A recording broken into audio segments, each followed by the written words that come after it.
Recording शुरू है ma'am. Ajay sir start कीजिए। अजय जी हैं कहीं?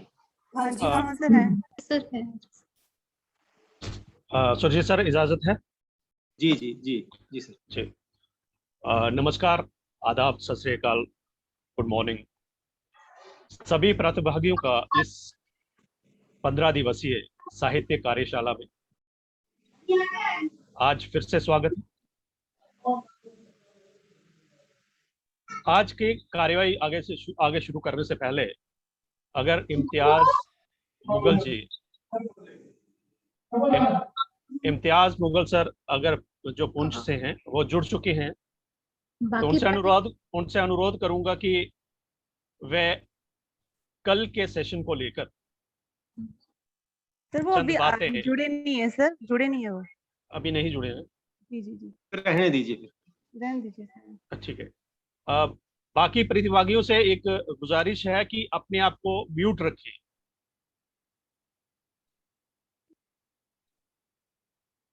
आज के इस सत्र को शुरू करते हुए प्रतिभागियों को ये बताना जरूरी समझता हूं कि इस कार्यशाला के शुरू होते ही जो बातें हमने अभी तक की हैं या सुना है अपने रिसोर्स पर्सन्स को, उनकी एक छोटी सी जानकारी मैं आप तक साझा कर रहा हूं कि साहित्य पर सामान्य चर्चा जो थी वो कल्चरल एंड एजुकेशन सेल के प्रधान श्री सुरजीत घोष बड़सली द्वारा हम सबके साथ की गई थी। उसके बाद ध्वनि विज्ञान पर खुलकर बात भारत भूषण सर ने की, जिससे मुझे उम्मीद है कि सभी लाभान्वित हुए होंगे। एक एक बात को उन्होंने बड़े ही बारीकी से समझाया। अब समझा हमने कितना है ये हम पर निर्भर करता है। उसके आगे चलकर सुरजीत सर द्वारा ही गणों की आधारभूत जानकारी दी गई। जो लोग आज ही जुड़े हैं उनको उनकी जानकारी के लिए ये बता दूं कि गण जो 8 गण बताए गए थे उसकी बात हुई थी, जिसका सूत्र था यमाता राजभान सलगा, और यगन मगन तगन करके 8 गणों की बात हुई थी, उनकी मात्राओं की बात हुई थी। ये सारी बातें इसलिए कह रहा हूं क्योंकि आज का जो विषय है, अब जो आने वाले जो भी आगे विषय हैं उनके लिए ये जरूरी चीजें हैं। उसके बाद अगला सत्र जो हुआ भाषा परिवार को लेकर, जो डॉक्टर जियालाल सर ने हम सबके बीच में रखा। कल के सत्र की बात करें, जो अरकान पर विषय पर बात की हमारे resource person Ramesh Singh sir ने बहुत ही बारीक से बारीक बात को बताने की कोशिश की गई, समझाने की कोशिश की गई। उसी चीज को आगे आज ले जाने के लिए मैं गुजारिश करूंगा। Ajay sir, sorry to interrupt, वो इम्तियाज सर ने ज्वाइन कर लिया, आप उनको इनवाइट कर सकते हैं। ठीक है जी जी ठीक है जी जी। इम्तियाज मुगल सर जो पुंछ से हैं उनको आमंत्रित करता हूं कि कल के सेशन के बारे में वो अपने विचार समय सीमा को ध्यान में रखते हुए हम सबके सामने रखें ताकि आगे की कार्रवाई फिर जल्दी से जल्द शुरू हो सके। इम्तियाज मुगल सर। जी, सबसे पहले तो मैं सर सभी पार्टिसिपेंट्स को गुड मॉर्निंग कहता हूं, और डायरेक्टोरेट ऑफ स्कूल एजुकेशन के जितने भी आला ओहदे पे फाइज इस ट्रेनिंग के जो जिम्मेदारान अफीसर हैं उन सबको मैं जो है वो खैर मकदम भी कहता हूं और उनको अदाब करता हूं। और ख़ास करके सुरजीत सर और हमारे कल के जो रिसोर्स पर्सन थे डॉक्टर कुलदीप डोगरा जी और रमेश सिंह जी और मैम सुप्रिया जी का बहुत बहुत शुक्रगुजार हूँ कि उन्होंने ऐसी सेशंस हमारी इन सर्विस में जो है हमारे लिए मुनक्किद देखने को मिल रहा है। तो कल की सेशन के बारे में सबसे पहले मैं ये कहना चाहूँगा कि जो अरकान जो हमें सिखाए गए या डोगरी ज़बान की जो हमें तारीफ बताई गई वो हमारे लिए बहुत ही अहमियत रखती है।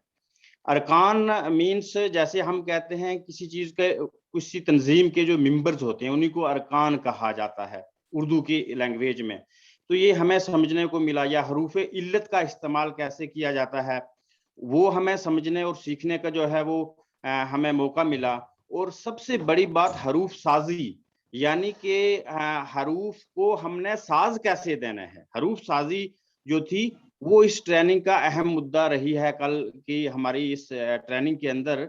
और हरूफ साजी में हरूफ इल्लत हूँ या दूसरे जो हैं 8 बुनियादी अरकान जो हैं, अरकान जो है रुकन की जमा है और अरकान कहते हैं मेंबर्स को इंग्लिश में। तो जो हिंदी नोइंग हैं उनके लिए मैं ये सादा कर रहा हूँ। तो इसमें हमें बेसिक 8 अरकान सिखाए गए, मफाइलीन, फाइलतुन, मुस्तफइलुन, मुतफाइलुन, मफाइलुतुन, मफूलात, मफूल, मफूलुन, फाइलुन। तो ये अरकान रुकन तब बनता है कि जब दो लफ्ज, दो हर्फ आपस में मिल जाएं तो एक रुकन बनता है। तो बहुत सारे जब रुकन मिलते हैं तो एक अल्फाज बनता है।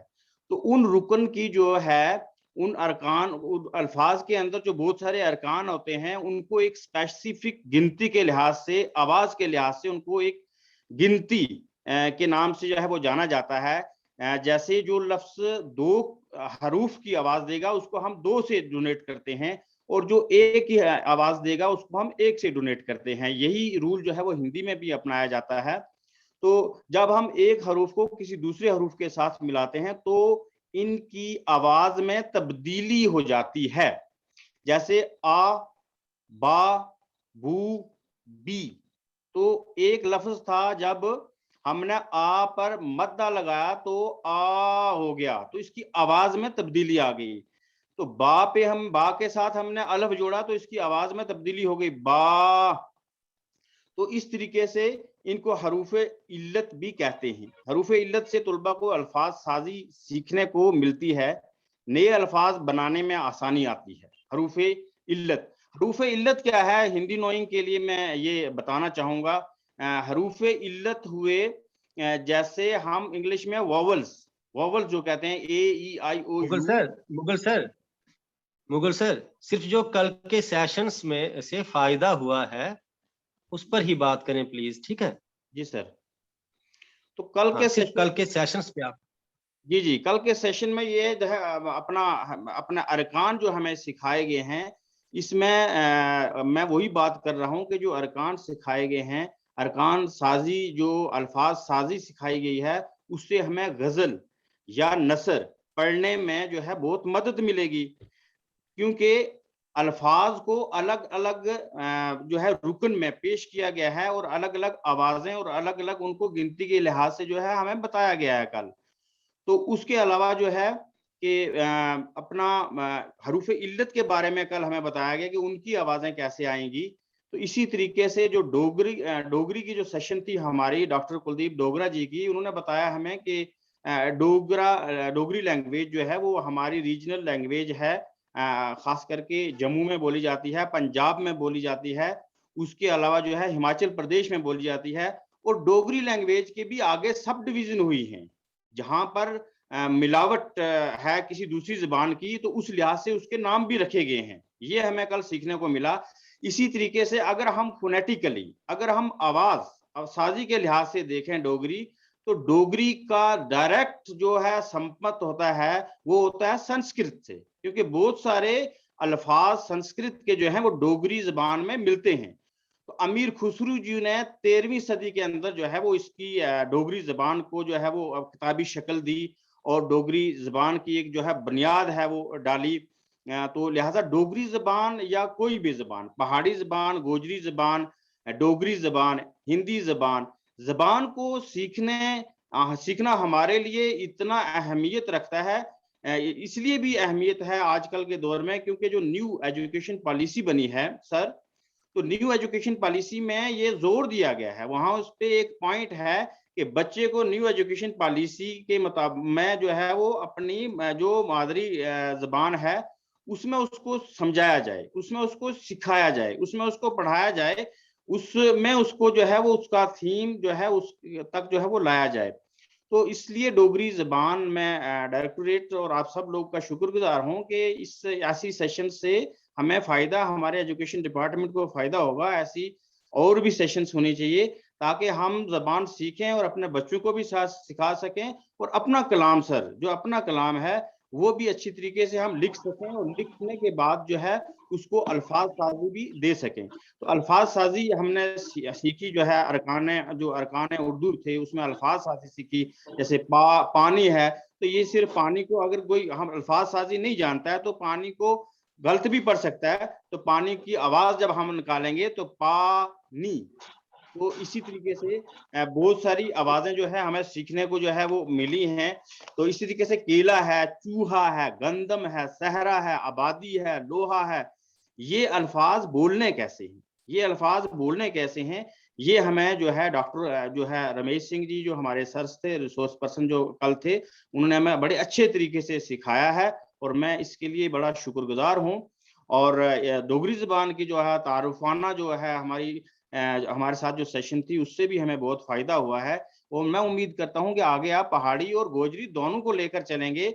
हमारे पीर पंजाल खित्ते में जो है पहाड़ी लैंग्वेज जो है वो बोली जाती है। मैं बजाते खुद अप्रूव्ड पहाड़ी कंपेयर हूँ ऑल इंडिया रेडियो का।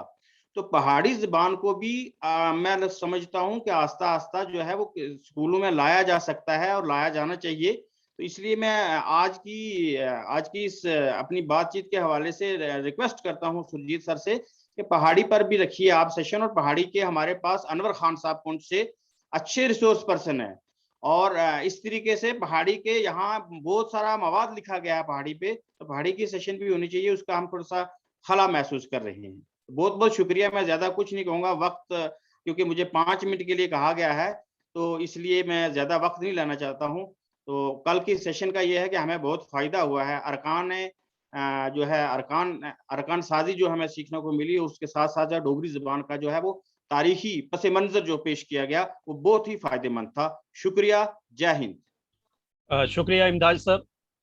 आप सभी ने देखा कि इम्तियाज सर ने अपने कल का जो अनुभव था कि क्या उन्होंने सीखा, और कुछ उनके सवालात थे, कुछ बात थी कि गोजरी और पहाड़ी ज़बान को भी इसमें शामिल किया जाए। तो उम्मीद है कि अगली बार डायरेक्टरेट इस पर भी विचार करेगा। हालांकि इसमें भी बात, इस वर्कशॉप में भी बात हो रही है। अब आगे का जो कार्यवाही है उसको बढ़ाते हुए आज का जो हमारा विषय है वो है काफिया तुक।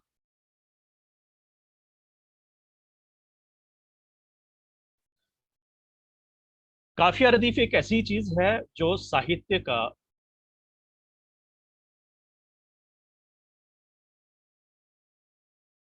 अधिकतर लोग काफिया नहीं निभा पाते, सिर्फ रदीफ ही निभा पाते, जिससे सुंदरता कम हो जाती।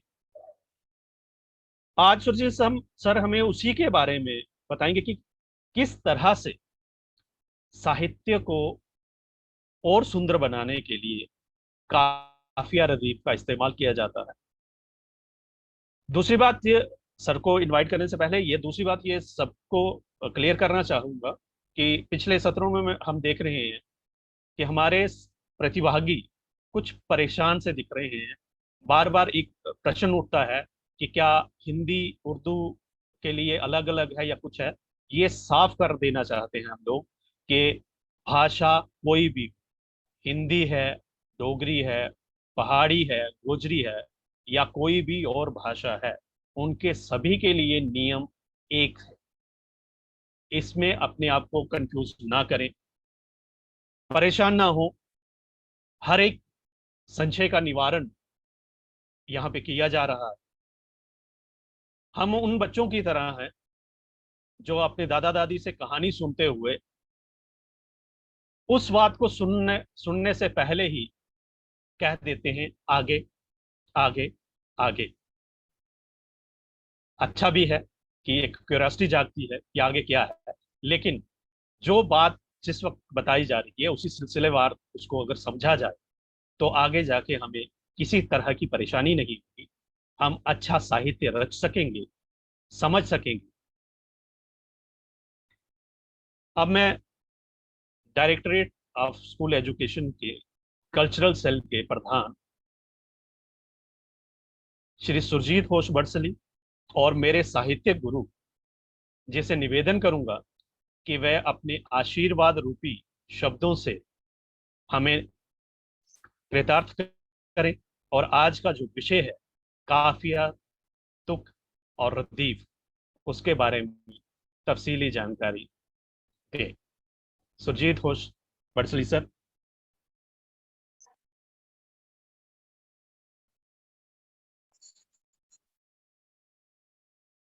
सुरजीत सर, आप मुझे सुन पा रहे हैं?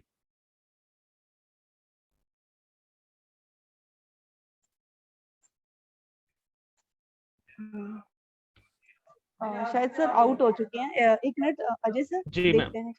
जी जी।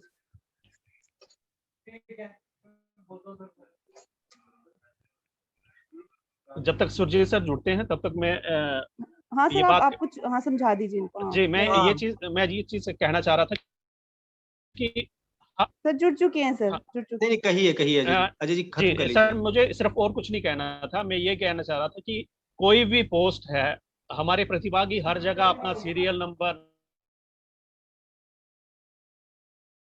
आप अपने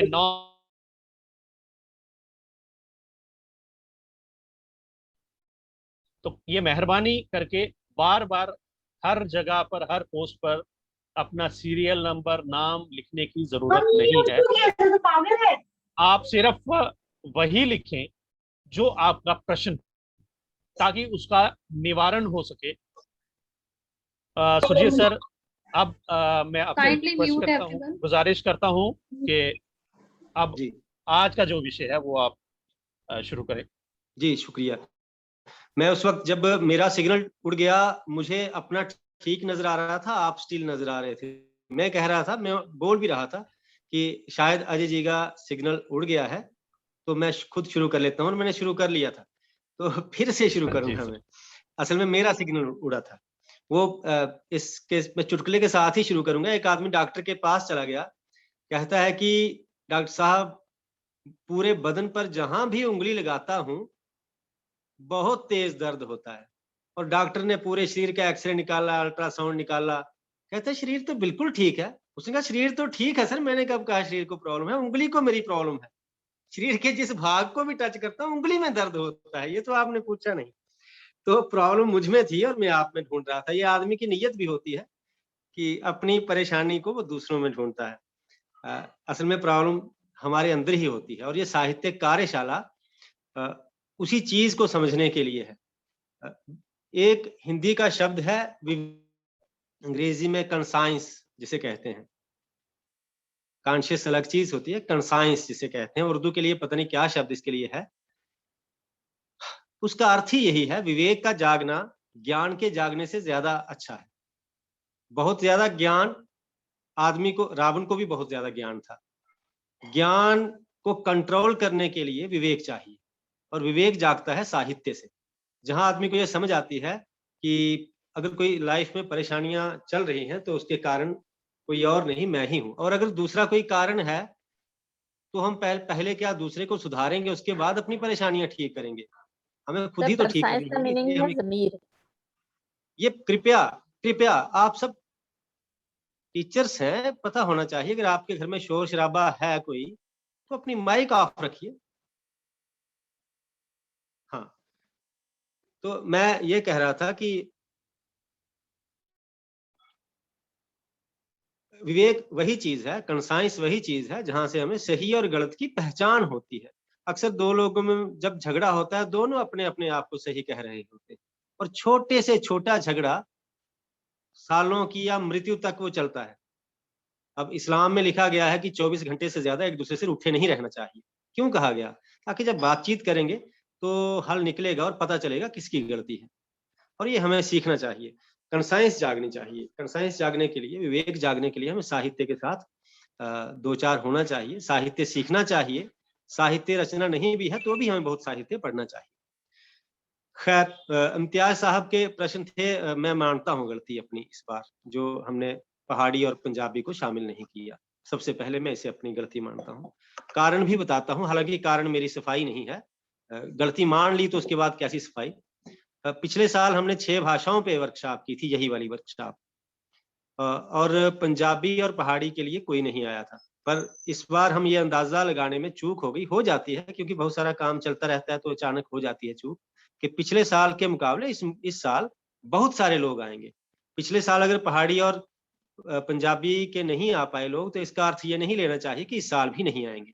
ये हमारे जम्मू की भाषाएं हैं, इन पर हमें काम करना ही चाहिए।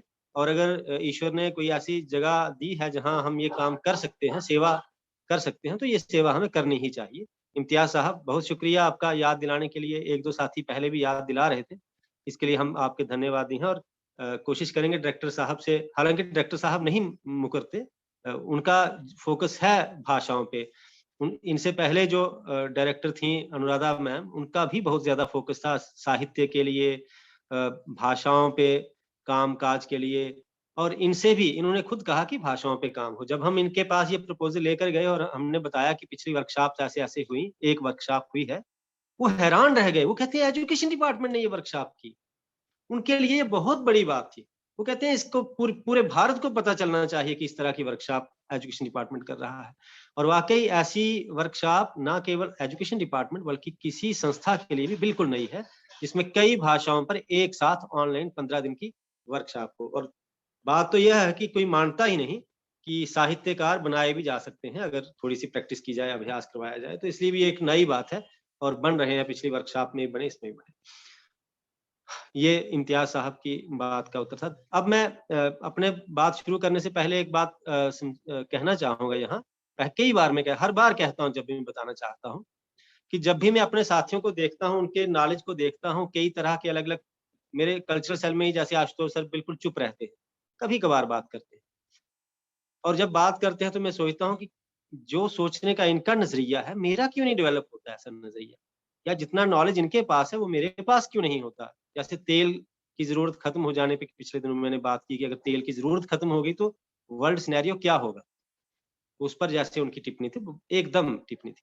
तो मुझे लगा कि कभी कभी अपने अंदर घमंड आता है कि मुझे बहुत कुछ आता है, लेकिन जब कुछ लोगों के बीच बैठो, उनसे बातचीत करो, तो लगता है मुझे तो कुछ भी नहीं आता। और बिल्कुल सच्ची बात है। मैं काफिया और दीप पढ़ाने जा रहा हूँ, आप में से बहुत सारे लोगों को ये आते भी होंगे, लेकिन अगर नहीं भी आते तो इसका मतलब ये नहीं है कि मुझे बहुत कुछ आता है। आप में बहुत कुछ ऐसा है जो मुझे नहीं आता, मुझ में बहुत कम ऐसा है जो आपको नहीं आता होगा। लेकिन अब जो मैं सिखाने जा रहा हूँ, अगर ये आपको नहीं आता है तो इस मामले में आपको मुझी से सीखना होगा। उसमें कोई ऐसी बात नहीं है कि मैं बड़ा हो गया या आप छोटे हो गए। कोई भी बात जब सोर्स पर्सन लेके आता है, तो पहले ही मैं कह चुका हूँ, ये वो बात वो थोड़ी बेहतर जानता है, इसलिए हम सब उससे सीख रहे होते हैं। ऐसा नहीं है कि जो सीख रहे हैं उनको कुछ नहीं आता, उनको बहुत कुछ ऐसा आता होता है जो सोर्स पर्सन को शायद बिल्कुल भी ना आता हो। तो अपने अपने फील्ड की महारत है। इस तरह से हम रदीफ और काफिया पे बात करेंगे। दूसरी बात मैं यह कहना चाहूंगा कि रिसोर्स पर्सन, जैसे पिछली वर्कशॉप में बहुत सारे लोग जो प्रतिभागी थे, इस बार वो रिसोर्स पर्सन है। रिसोर्स पर्सन होने के लिए हम सब अध्यापक हैं, हमें पता है, लेकिन फिर भी मैं ये बात रिपीट कर रहा हूँ। रिसोर्स पर्सन होने के लिए बहुत सारे ज्ञान की जरूरत नहीं होती, बहुत ज्ञान है लोगों के पास। रिसोर्स पर्सन होने के लिए, जैसे टीचर होने के लिए बहुत सारे ज्ञान की जरूरत नहीं होती, बल्कि अपने क्लास के बच्चे को समझने की जरूरत होती है कि उसकी जरूरत क्या है, मुझे उसे क्या सिखाना है। अब हम MA करके, PhD करके कई बार प्राइमरी स्कूल में लग जाते हैं, लेकिन हम PhD के हिसाब से थोड़ी पढ़ाएंगे फर्स्ट के बच्चे को। आजकल नर्सरी भी बीच में शामिल है। इसी प्रकार ये जो साहित्यिक कार्यशाला है, इसमें जो सिखाया जाए, रमेश जी का बहुत बढ़िया कल का सेशन मुझे लगा। क्यों? क्योंकि जितना उनको आता है वो नहीं सिखा रहे थे, बल्कि जो जरूरत है सीखने वाले की वो सिखा रहे थे। तो हमें बहुत ग्राउंड लेवल जाके हमें ये समझना चाहिए कि इसमें बहुत सारे ऐसे प्रतिभागी हैं जिनके लिए काफिया रदीफ, अब इम्तियाज मुगल साहब या और बहुत सारे ऐसे प्रतिभागी जिनके लिए नई बात नहीं है, फिर भी थोड़ा हम पॉलिश हो जाते हैं जब बातचीत करते हैं। लेकिन बहुत सारे ऐसे प्रतिभागी हैं जिनके लिए ये बिल्कुल एंट्री पॉइंट है, इसलिए मुझे उसी लेवल से समझाना है। और जो प्रतिभागी बड़े अच्छे तरीके से इस चीज को समझते हैं, वो एक दूसरे की मदद भी कर लें, अगर एक फोन कॉल पे एक दूसरे को समझाएं, जो अपने सर्कल के लोग हैं, तो बहुत अच्छा रहता है। तो हम शुरू करते हैं। अजय जी ने शुरू में कहा है कि सारी भाषाओं के लिए रूल तो एक ही है, रूल एक ही है, छंद हो या बहर हो, गण हो या अरकान हो, रूल तो एक ही है। मुगल साहब ने भी कहा अपनी वो जब सेशंस पे बात कर रहे थे।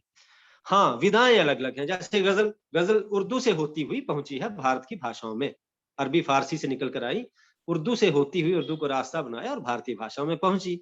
दोहा संस्कृत के से होता हुआ हिंदी में पहुंचा और वहां से उर्दू में भी गया, डोगरी में गया, पंजाबी में गया। हर एक विधा कहाँ निकली ये अलग बात है, रुबाई खयाम साहब से निकली, तो ये हमें देखना चाहिए। सोनेट है, वो यूरोपीय विधा है, भारत में भी आया, डोगरी में भी लिखा गया।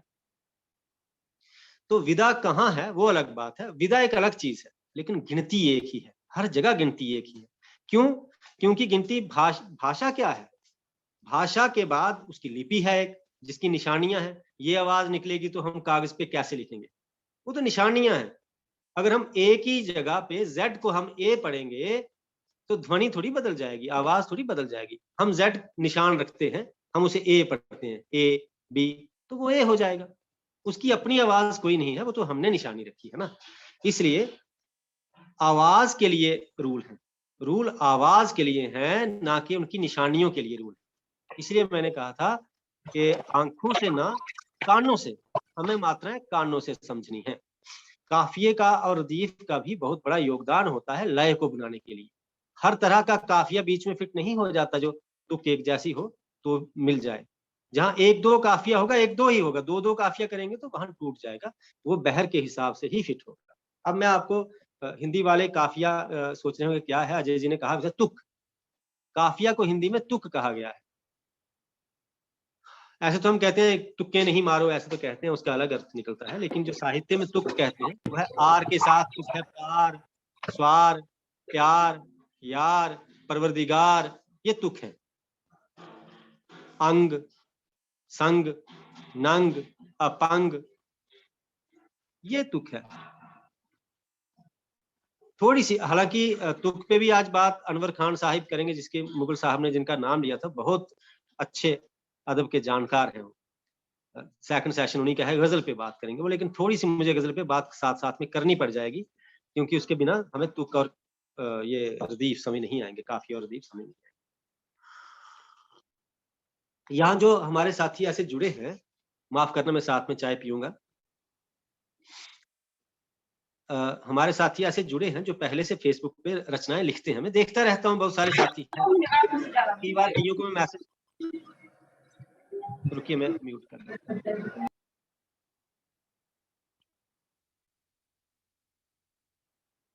हाँ,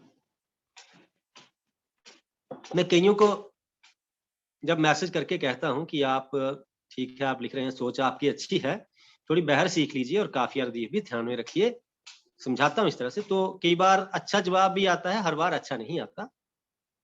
उसके लिए भी हम लोगों को तैयार रहना चाहिए, जिसे भी किसी को सिखाना है। मैं पहले भी जब पिछले साल वर्कशॉप हुई थी, उसके बाद जब रिसोर्स पर्सन बनाने के लिए बात चल रही थी, अनुराधा मैम ने कहा कि नए रिसोर्स पर्सन तैयार करिए ताकि बोझ कम होता है, क्योंकि पिछली सारी वर्कशॉप मैंने अकेले की थी और बहुत मेरी सेहत भी खराब रही थी इसीलिए इस बार बहुत आसानी है, मैं बहुत कम सेशन ले रहा हूँ। उस बार मैंने कहा था कि सिखाने के लिए कुछ चीजें ध्यान में, अगली बार हम में से ही होंगे, इम्तियाज साहिब होंगे, राकेश जी होंगे, पता नहीं कौन कौन रिसोर्स पर्सन होगा अगली बार, तो उसके लिए कुछ तैयारियां रखनी होती हैं। जैसे मैंने कहा कि सलाह देते हैं, आगे से बहुत बुरे बुरे चीजें सुनने को मिलती हैं, कोई बात नहीं, उसका फील नहीं करना होता, खुद बड़े बन जाइए। कि जैसे कोई बच्चा आपके साथ शरारत करता है तो उसका जवाब उस तरह से नहीं दिया जाता। जिसको हम सिखाते हैं कई बार वही हमें गालियां निकालना शुरू हो जाता है बाद में, जब वो सीख लेता है, और हो सकता है कविता के माध्यम से गालियां निकाले, वही जो हमने उसे सिखाई, तब भी हमें उसका जवाब नहीं देना होता और उसे सहन क्या करना होता है, आनंद पूर्वक सहन करना होता है। चलिए मैंने कोई चीज सिखाई है, उसी के माध्यम से मुझे ये वापस जवाब दे रहा है।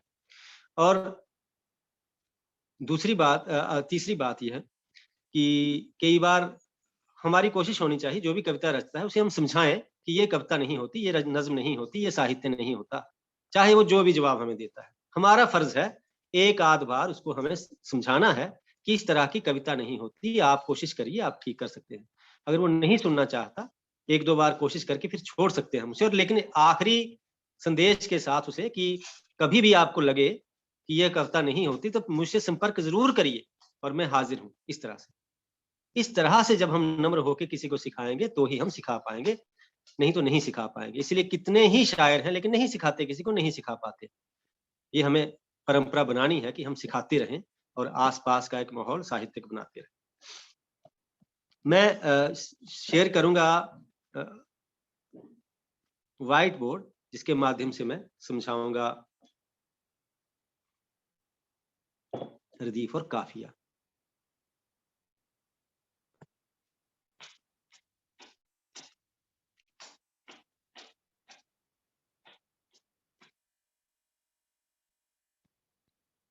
व्हाइट बोर्ड,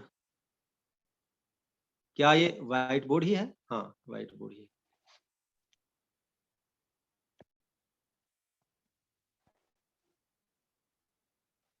एक मिनट सिर्फ, इस पर मैं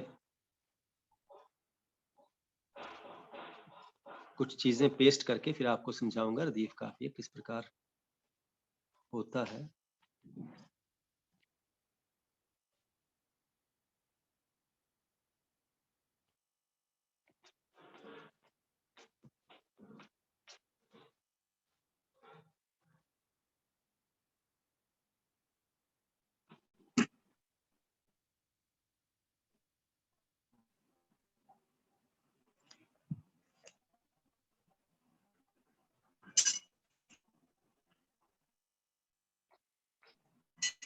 आज कुछ अनोखी प्रॉब्लम्स आ रही है मेरे साथ, चलिए ये भी ठीक है।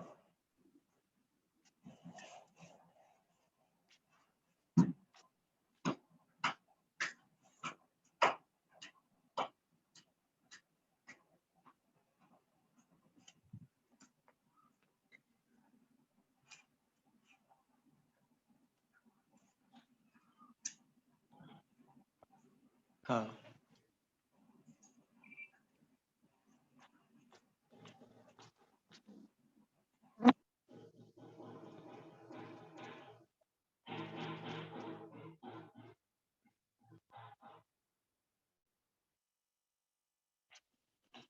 ये कौन लिख रहा है? प्लीज आप लिखें मत यहाँ।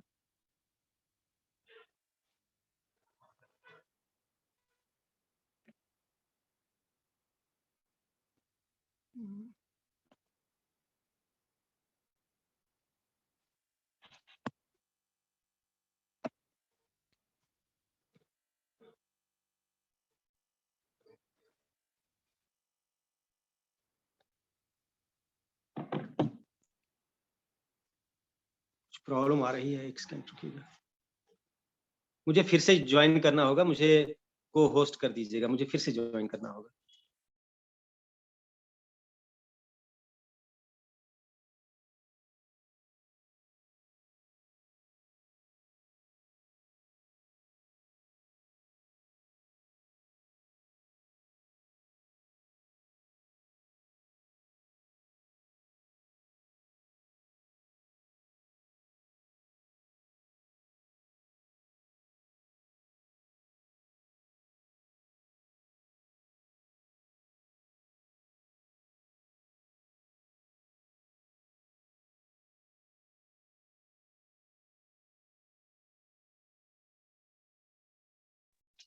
हाँ मोनिका, मुझे फिर से आप को होस्ट कर दीजिए।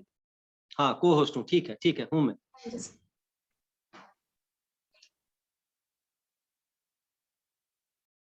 आज तकनीक पूरी तरह से साथ नहीं दे रही।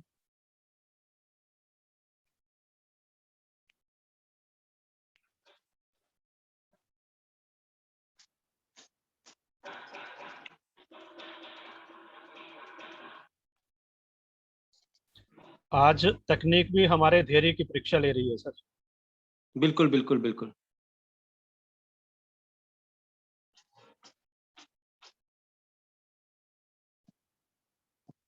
मुझे अलग तरह से करना पड़ा, मेरा व्हाइट बोर्ड मेरा साथ नहीं दे रहा। यह सबको नजर आ रहा है? यस सर, आ रहा है सब नजर। आगे है?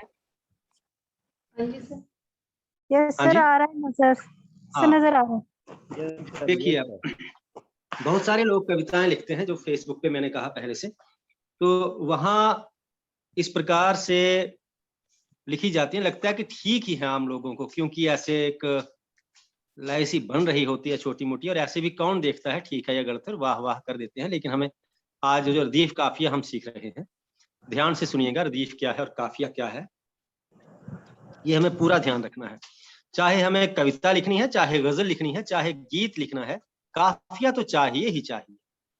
रदीफ बिल्कुल ना हो तो चलता है, लेकिन अगर है तो उसे निभाना पड़ता है, वो मैं समझाऊंगा यहाँ।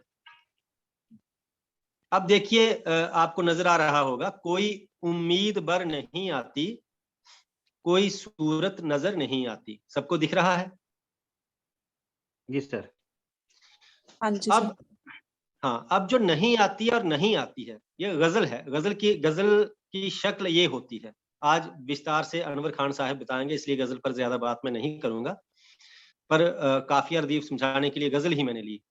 हालांकि नज्म भी ली जा सकती थी, वो थोड़ा मुश्किल रहता, तो गजल में थोड़ा और आसानी से समझा जा सकता है। फिर लोग कई बार पूछे क्या हर जगह ये निभाना है? हाँ, हर जगह निभाना है। रदीफ काफिया हर जगह निभना चाहिए। अगर है रदीफ, अगर रदीफ बिल्कुल नहीं है, उसका भी एक दो उदाहरण मैं आपको दूंगा। कोई उम्मीद बर नहीं आती, कोई सूरत नजर नहीं आती। इन दो पंक्तियों में, इन दो मिसरों में, उर्दू में जब मिसरा कहते हैं, हिंदी में उसे हम पंक्ति कहते हैं। वो जो लयात्मक हो उसे पंक्ति कहते हैं, नहीं तो वाक्य रहता है वो। तो आजकल जो कविताएं वो वाक्य में कविताएं होती हैं, कविता वाक्य में नहीं हो सकती। कविता को तो बहर में होना चाहिए। जब बहर में है, जब लय में है, तो उसे हम मिसरा कहते हैं या पंक्ति कहते हैं। तो ये पहले दो मिसरे आपने देखा, यहाँ आखिर के दो शब्द पूरी तरह वापस फिर से आ रहे हैं, और वो है नहीं आती और नहीं आती। पहले मिसरे में भी नहीं आती आखिर में है, और दूसरे मिसरे में भी नहीं आती आखिर में है।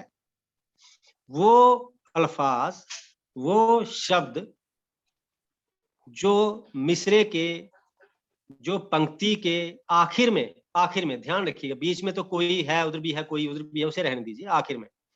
आखिर में रिपीट होते हैं, जिनकी पुनरावृत्ति होती है, उन्हें हम रदीफ कहते हैं।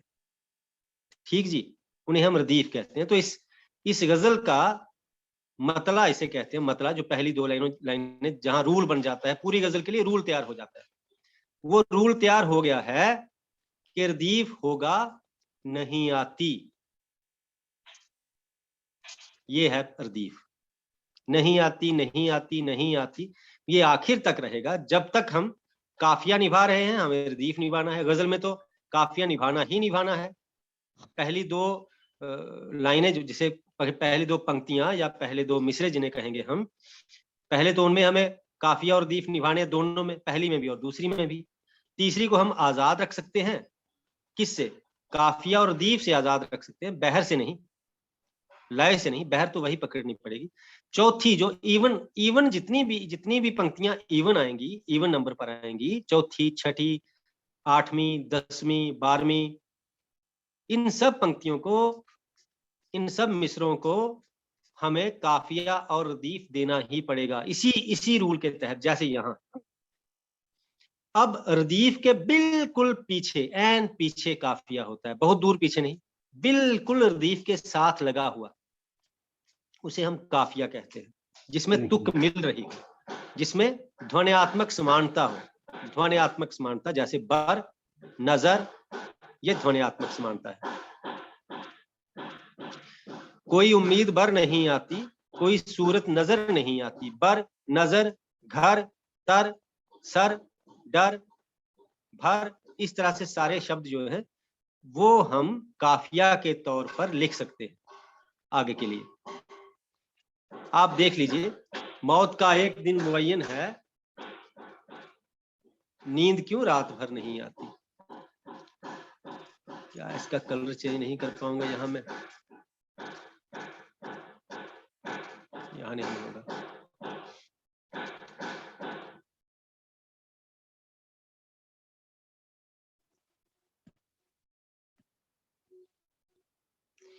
मौत का एक दिन मुबय्यन है, नींद क्यों रात भर नहीं आती? रात भर नहीं आती, नहीं आती आ गया रदीफ और भर आ गया काफिया। यह गालिब की गजल है जिसमें आप देखेंगे किस प्रकार काफिया और रदीफ निभे हुए हैं। आगे आती थी हाले दिल पे हंसी, अब किसी बात पर नहीं आती। पर नहीं आती, भर नहीं आती, बर नहीं आती, नजर नहीं आती। अब यहां आप देखेंगे कि पहली दोनों लाइनों में, पहली दोनों पंक्तियों में, पहले दोनों मिसरों में काफिया भी है और रदीफ भी है। तीसरे में नहीं है, चौथे में है, पांचवें में नहीं है, छठे में है। अगर आपको किसी ऑड लाइन में रदीफ और काफिया देने भी हैं तो वो शुरुआती में होंगे, बीच में नहीं हो सकते, फिर गजल खराब हो जाती है। पहली दूसरी में है, आप तीसरी चौथी में भी दे सकते हैं, आप पांचवीं छठी में भी दे सकते हैं, लेकिन जब एक बार तोड़ दिया, ऑड में एक बार छोड़ दिया, फिर आगे नहीं देना। गालिब साहिब ने तीसरी में ही छोड़ दिया है तो आगे नहीं होगा। उसे हुस्न मतला कहते हैं। अगर तीसरी में भी होता, पहली दो पंक्तियां मतला कहलाती हैं, अगर तीसरी में भी काफिया और रदीफ होते तो तीसरी और चौथी मिलकर फिर से मतला बन जानी थी, जिसे हम हुस्न मतला कहते हैं, मतला सानी। आगे आती थी हाले दिल पे हंसी, अब किसी बात पर नहीं आती। जानता हूं सबाबे ता तो जोहद, पर तबीयत इधर नहीं आती। है कुछ ऐसी ही बात जो चुप हूं, वरना क्या बात कर नहीं आती। अब देखिए, नहीं आती तो आना ही आना है। क्यों ना चीखूं कि याद करते हैं, मेरी आवाज गर नहीं आती। दाग दिल गर नजर नहीं आता, बू भी है चारा गर नहीं आती। हम वहां हैं जहां से हमको भी कुछ हमारी खबर नहीं आती। अब इसमें देखिए आप, यहां से नीचे से ऊपर को चलते हैं हम। नहीं आती, नहीं आती तो रदीफ है ही है, तो काफिया क्या है? मगर, पर, खबर, चारागर, गर, कर, इधर, पर, भर, नजर और बर। कोशिश करनी चाहिए कि एक काफिया फिर से गजल में कहीं दोबारा ना आए। आ भी जाए तो बहुत, अगर जरूरत पड़ गई, उससे अच्छा शेर हम नहीं लिख पा रहे उस काफिये के बिना, तो ही आना चाहिए। नहीं तो एक बार जो काफिया इस्तेमाल हो, दूसरी बार ना आए, उससे खूबसूरती अच्छी बनती है। हालांकि कोई रूल नहीं है ऐसा, लेकिन उससे खूबसूरती बनती है कि नए नए काफिया इस्तेमाल हुए। तो ये है काफिया और रदीफ। लेकिन हम अभी आगे देखेंगे इस पर थोड़ी सी और बातचीत की, कहाँ गलतियां कैसे हो जाती हैं हमसे, ये देखेंगे हम। ये काफिया में भी एक चीज देखने की होती है कि रदीफ को टोटल भूल जाइए आप। अब काफिया को नजर रखते हैं हम। पहली दो पंक्तियों में बर और नजर, र भी यहां रिपीट हो रहा है दोनों में। र रिपीट हो रहा है, इसको भूल जाना है। इसके पीछे क्या है? ब और ज, यानी ना ई की मात्रा, ना ऊ की मात्रा, ना ई की मात्रा, ना ऊ की मात्रा, ना ए की मात्रा, ना ए की मात्रा, बल्कि अ की मात्रा आ रही है व्यंजन के साथ। स्वर आ रहा है। काफिया स्वर में छुपा होता है। अब जाहिर नहीं हो सकता यहां काफिया, हीर, वो ई हो जाएगा। हालांकि इस वजन में भी जाहिर फिट नहीं होता, लेकिन बर के साथ जाहिर काफिया नहीं हो सकेगा। उर काफिया नहीं हो सकता, ऊर काफिया नहीं हो सकता, कोहितूर वो भी काफिया नहीं हो सकता। यहाँ अर की आवाज आनी चाहिए। बर, नजर, भर, पर, इस तरह से। अब देखिए किस तरह से गलतियां करते हैं लोग। ये जो चार पंक्तियां हैं, ये तो आपने बहुत बार सुनी होंगी, बच्चे ने सुनी, बच्चे ने सुनी हुई हैं ये पंक्तियां। कोई दीवाना कहता है, कोई पागल समझता है, मगर धरती की बेचैनी को बस बादल समझता है। अब देखिए इसमें मजेदार बात, आप चारों पंक्तियों को पढ़िएगा, उर्दू में भी है, हिंदी में भी है, इनको पढ़िए। गलती मैं देखूंगा माइक ऑन करके कौन गलती बताएगा। यहाँ चारों पंक्तियों को पढ़िए। समझता है, समझता है, समझता है, इसको तो भूल जाइए, ये रदीफ है। अब आप काफिये की गलती मुझे समझाइएगा, इसमें कोई माइक ऑन करके, कोई भी, अब इसको देखिए, कोई भी रिसोर्स पर्सन्स को छोड़ के पार्टिसिपेंट्स में से कोई भी काफिये का दोष मुझे समझाएगा, इसमें काफिये का क्या दोष है। हालांकि कुमार विश्वास की सबसे ज्यादा मकबूल, सबसे ज्यादा पॉपुलर पंक्तियां यही है।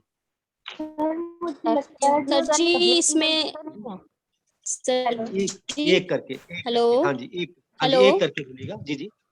सर जी जो इसकी अंतिम पंक्ति ना, जिसमें ये तेरा दिल समझता है, ये मेरा दिल समझता है, तो समझता से पहले ये जो धी लगाया है तो ये छोटी ही है। हाँ, बिल्कुल बिल्कुल बिल्कुल बिल्कुल सही। कितने लोगों को ये समझ आ गई थी? बिल्कुल सर, यही गलती लगी है सर। यही है सर, क्योंकि दिल में ई छोटी लगी थी। बाकी बिल्कुल, पागल बिल्कुल। बादल है और यहाँ दिल है। हाँ, की मात्रा आ ऊपर गई। अल, ऊपर आ रहा है अल अल और यहाँ इल। वजन टूट रहा है इनका सर। नहीं, वजन ठीक है लगभग। ये तेरा दिल, इसे हम ऐसे ये तेरा, ये नहीं पढ़ेंगे हम, ये तेरा, ये की एक मात्रा होगी यहाँ। वो बोलने से ये तेरा दिल, आपको ये से लग रहा है कि शायद ये दो पंक्तियां, लेकिन नहीं, वजन ठीक है। यहाँ इसमें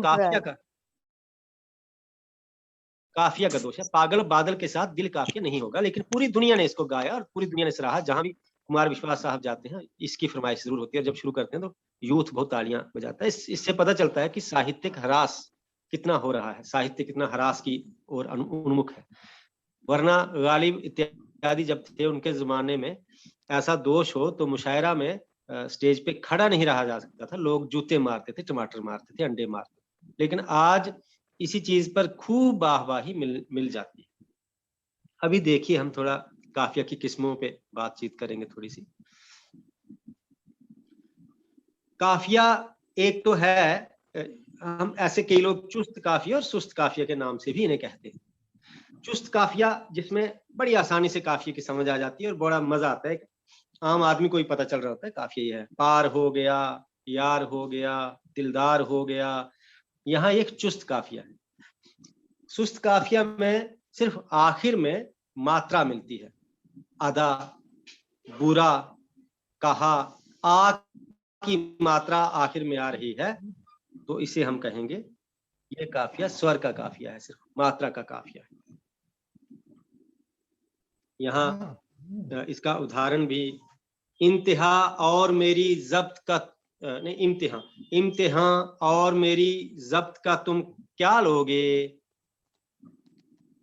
मैंने धड़कन को भी सीने में छुपा रखा है।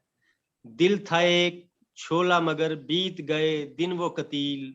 अब कुरेदो ना इसे राख में क्या रखा है। आप ऊपर देखेंगे छुपा, नीचे क्या, यानी काफिया के आखिर में आपको काफिया नजर आ रहा है, आ। तो ये आ करके, इसी प्रकार ई, ऊ, इस प्रकार के काफिया होते हैं। निभाई ना गई, सताई ना गई, उठाई ना गई। यहाँ तो आई काफिया है, लेकिन ना भी हो, ई सिर्फ हो आखिर में, तो भी काफिया होता है कई जगहों पे। यहाँ जो चुस्त काफिया, अक्षरों का काफिया जिसे कहा है, इसे थोड़ा पढ़ भी लीजिए आप, बेशक मैं बोल भी रहा हूँ। अपने होंठों पर सजाना चाहता हूँ, आ तुझे मैं गुनगुनाना चाहता हूँ। ये बहुत सुंदर काफिया बनता है और इसे लोग याद रखते हैं, ऐसी गजलों को, ऐसी कविताओं को। यहाँ आना, पूरा आना बन रहा है, ना पूरा रिपीट हो रहा है, और इसके पीछे आ होना चाहिए, इसके पीछे आ होना चाहिए। जाना, नाना, नाना, देखिए आना, जलाना, शायराना। आखिरी हिचकी तेरे जानों पे आए, मौत भी मैं शायराना चाहता हूँ। छा रहा है सारी बस्ती में अंधेरा, रोशनी हो घर जलाना चाहता हूँ। फायलातुन फायलातुन फायलातुन, 3 फायलातुन है मेरे ख्याल से। फायलातुन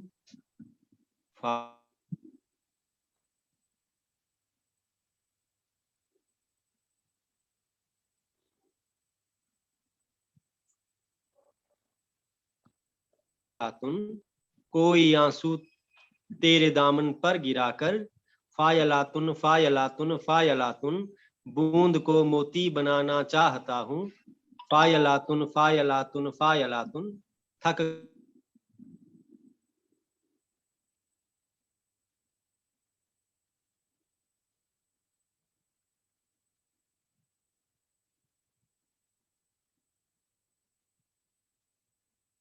रखना है। फिर अनुनासिकता के आधार पर भी काफिया होता है, यानी नाक से जो आवाजें निकलती हैं उसके आधार पर, जबी, कहीं, इस प्रकार के।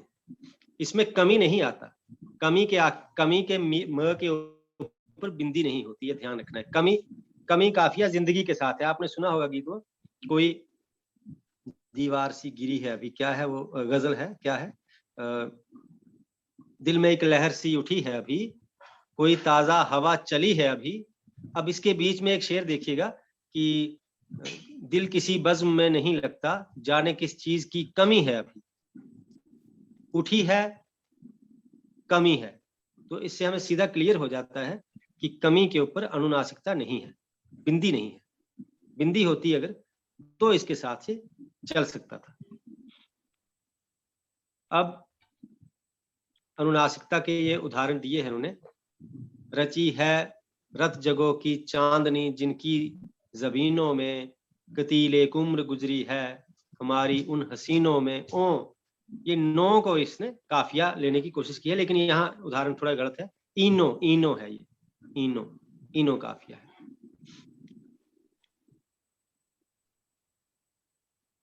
अच्छा, गलतियां कहाँ कहाँ होती है? एक सेकंड, मैंने वो भी बनाया था। आज कई चीजें जो हमारा साथ नहीं दे रही, कोई बात नहीं, ऐसा भी चलता है।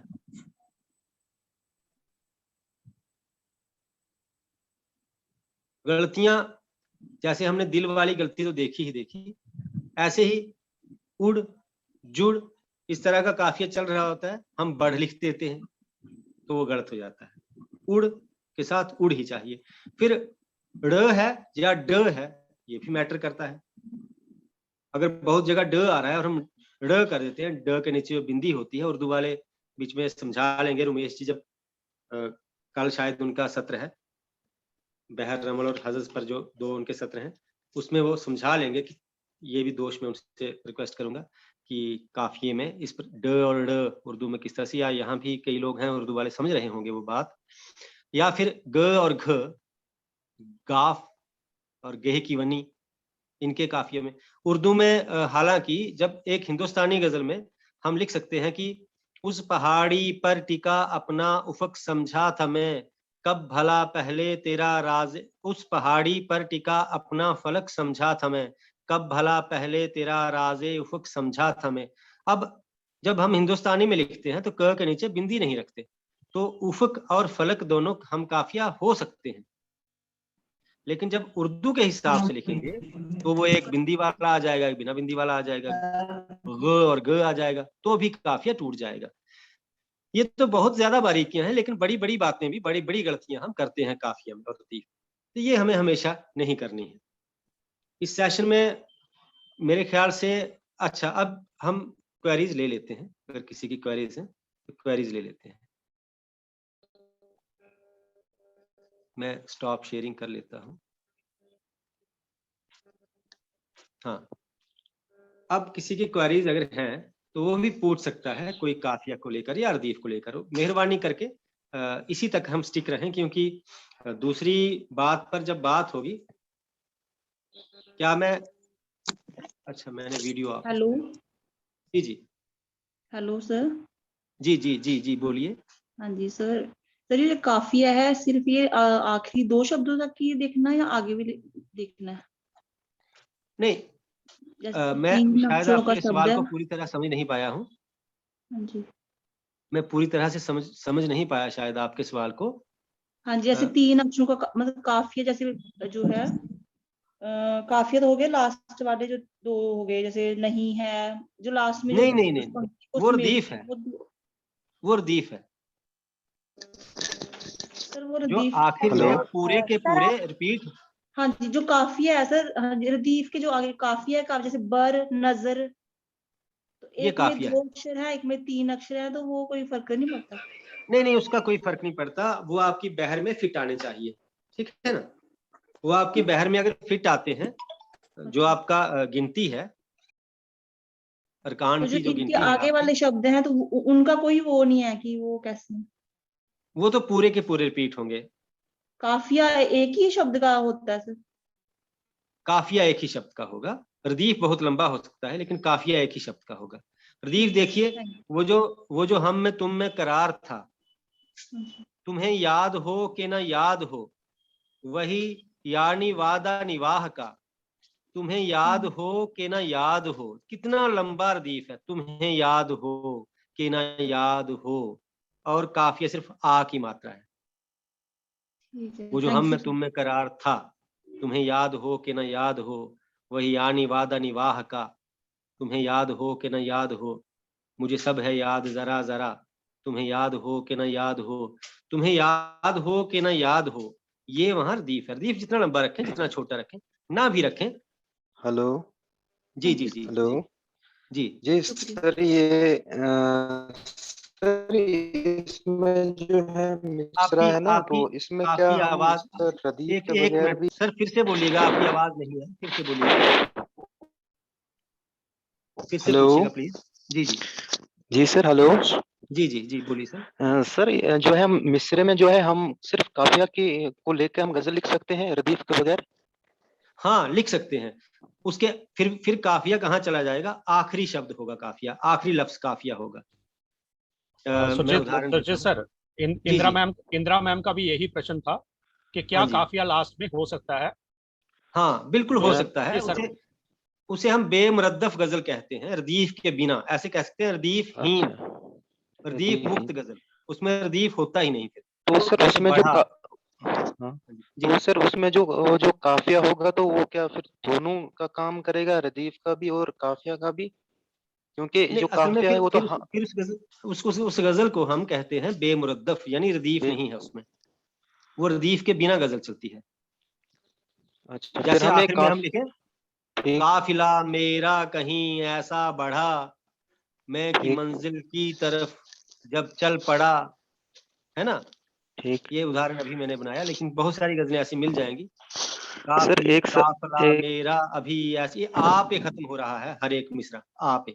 जी ठीक। सर जी एक सर। सवाल और था थोड़ा। हेलो जी जी बिल्कुल पूछिए सर प्लीज। सर, ये थोड़ा कल के सेशन के रिलेटेड भी है और आज का भी, मतलब हमने जब मिसरा जी लिखना है तो जी उसको जी हम बांधेंगे कैसे अरकान के हिसाब से? मतलब हमने लफ्ज तो सीख लिए, हाँ जी हाँ यानी जी जब हमने उसको जुमला बनाना है, मिसरा एक सेंटेंस जी बनाएंगे, तो जी वो जी। किस रूल को लेके हम बनाएंगे? गिनती के रूल को लेके? वो अभी थोड़ा वो आगे होगा हाँ सेशन में या अभी? हाँ, मैं थोड़ा समझा भी लेता हूँ, आगे होगा वो। रमल और हजज बहर जब समझाएंगे रुमेश जी, अच्छा तो अच्छा, ठीक सर। अ, सबसे आसान बहर है हजज, ऐसे माना जाता है कि हजज बहुत आसान बहर है। हजज के उदाहरण बहुत सारे गीत भी हैं। एक मिनट रुकिएगा, मैं अभी आपको बताता हूँ, थोड़ा सा बताता हूँ, मैं आपको ज्यादा नहीं बताऊंगा। जी अ, हमें शुरुआत में जैसा मैंने कहा था कि हमें एक चीज ध्यान रखनी है कि जब हम सीख रहे हैं, जी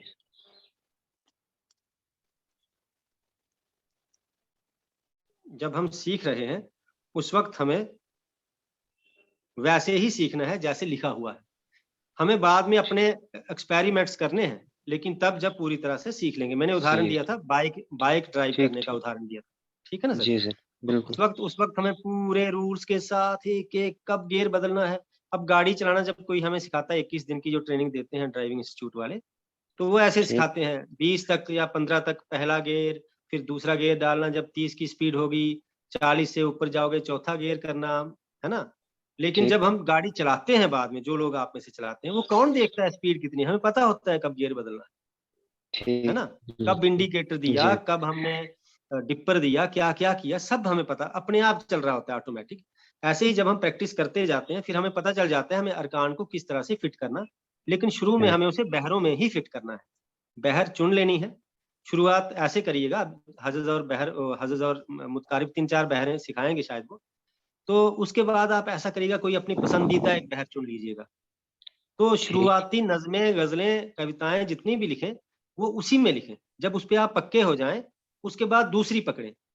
दूसरे में पक्के होने के बाद तीसरी, फिर जब आपको लगे कि आप तो समझ गए ये चीज, फिर आप अपने नए नए इस्तेमाल करें, अपने तौर पे करें, फिर आपको बहर देखने की इतनी जरूरत नहीं रहती, ना ही गिनती करने की जरूरत रहती है। मैं आपको कुछ उदाहरण दूंगा हज़रत के,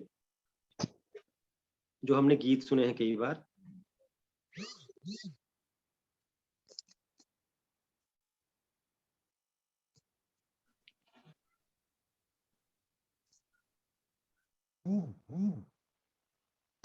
मुतकारिब देखिए, मुतकारिब देखिए, ये सब बहर में ही कोई चीज दुनिया की, कोई गीत, कोई नज्म जो सुनने में हमें मजा आया और जो लयात्मक है वो बहर में ही होती है। मुतकारिब देखिए, एक था गुल और एक थी बुलबुल, सुना है आपने?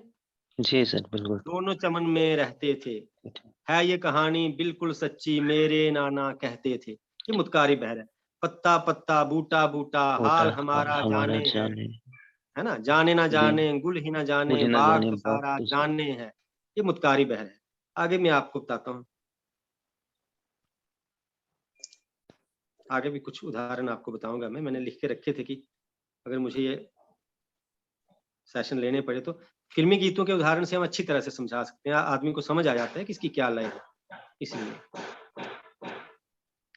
हाँ, हज़ज़ देखिए, हज़ज़ के उदाहरण। सुना रहा है ये समा, सुनी सुनी सी दास्तां, सुना है सबने गीत मेरे ख्याल से, नहीं तो ये सुना होगा। कदम कदम बढ़ाए जा, खुशी के गीत गाए जा, ये जिंदगी है कौम की, है ना। हरी हरी वसुंधरा पे नीला नीला ये गगन, ये भी। अभी न जाओ छोड़ कर के जी अभी भरा नहीं, ये भी। जवां है रात साकिया, शराब ला, या अभी तो मैं जवान हूँ, अभी तो मैं जवान हूँ, ये बहर हज़ज़ है। मेरी कोशिश रहती है कि मैं फिल्मी गीतों के उदाहरण लिखूं ताकि सबको समझ आ जाए कि जरूरी भी है ये, और फिल्मी गीतों ने भी अगर बहर का बहरे रमल देखिए। सरफरोशी की तमन्ना अब हमारे दिल में है, देखना है जोर कितना बाजुए कातिल में है, हो गई है पीर पर्वत सी पिघलनी चाहिए, इस हिमालय से कोई गंगा निकलनी चाहिए, है ना। जी सर। चुपके रात दिन आंसू बहाना याद है, हमको अब तक आशिकी का वो जमाना याद है, ये बहर रमल है।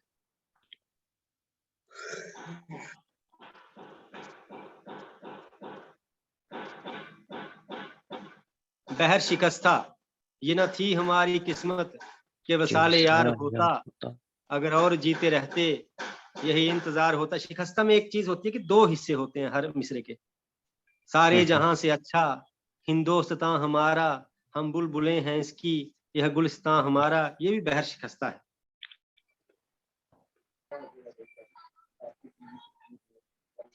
और तो इस प्रकार बहर रज़ज़ देखिए। दिल ही तो है ना संगो खिश्त, दर्द से भर ना जाए क्यों, सुना है आपने गालिब को। रोएंगे हम हजार बार, कोई हमें सताए क्यों, है ना।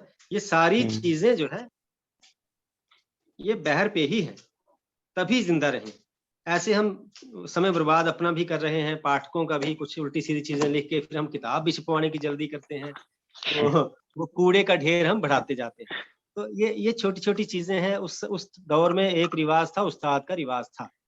आज वो रिवाज खत्म हो गया, क्योंकि उस्तादों को भी बहुत अभिमान है, सिखाते हैं, जिसको एक को सिखाएंगे वो सबको बताते फिरेंगे, इसको मैंने सिखाया, इसको मैंने सिखाया, तो भी कोई हेजिटेट करता है सीखने में। और दूसरा, सीखने वाले को भी अभिमान है, मैं क्यों कहूँ कि मैंने उससे सीखा। तो इस तरह से। लेकिन हिंदू धर्म में एक बहुत प्यारी बात आती है कि अष्टावक्र के 28 गुरु थे। 28 कौन कौन थे? गधा, उल्लू, बिच्छू, सोचिए इस तरह के गुरु थे उनके। उन्हें शर्म नहीं आती थी बताते हुए, कहते थे ये मेरे गुरु हैं। तो जिससे भी कोई चीज सीखी जाए, वो कई बार अपना शागिर्द ही होता है स्कूल का, हमारा बच्चा जो हमें सिखा देता है, कई बार अपना बेटा, घर का बेटा, वो हमें कुछ चीज सिखा देता है। सब गुरु चलते फिरते कई गुरु, हजारों गुरु हैं हमारे। कभी निर्जीव चीजें जो है नॉन लिविंग, उनसे हम सीख लेते हैं, कभी पेड़ पौधों से सीख लेते हैं, पक्षियों से सीख लेते हैं। तो इसमें कोई वैसी बात नहीं होनी चाहिए, एक दूसरे से हम सीखते हैं। और कोई प्रश्न तो नहीं है इसको लेकर? जी सुरजीत सर, अगला प्रश्न लें। हाँ जी, बिल्कुल बिल्कुल जी। राज सिंह राजू सर पूछ रहे हैं कि उनका संशय ये निवारण जरूरी है कि कई बार रदीफ पहले आता है, कई बार बाद में। नहीं, पहले तो नहीं आता। इसके बारे में क्या रूल है? हाँ, इसलिए मैंने कहा कि ये प्रश्न लेना जरूरी है। पहले नहीं आता। रदीफ तो रदीफ मिसरे के आखिरी शब्द हैं। रदीफ हमेशा मिसरे के वो शब्द हैं जो आखिर में पूरी तरह से रिपीट होते हैं, काफिया के बाद वही रदीफ है, बाकी कोई रदीफ नहीं होता, पहले नहीं आता। जी सर उन्होंने शायद वो सोरठा ना पढ़ लिया हो जिसमें तुक बीच में होती है। अच्छा, हाँ। सोरठा पे आप चमन जी आप बात थोड़ी कर लीजिएगा, उस दिन तो इन्हें समझ आ जाएगी। एक सेकंड, कोई बड़ी इमरजेंसी शायद कॉल आ रही है। एक सेकंड सुहेल जी, इमरजेंसी ना हो तो मैं एक लेक्चर दे रहा हूँ। सुहेल सर, कोई जरूरी है? हाँ, जी जी जी बोलिए सर।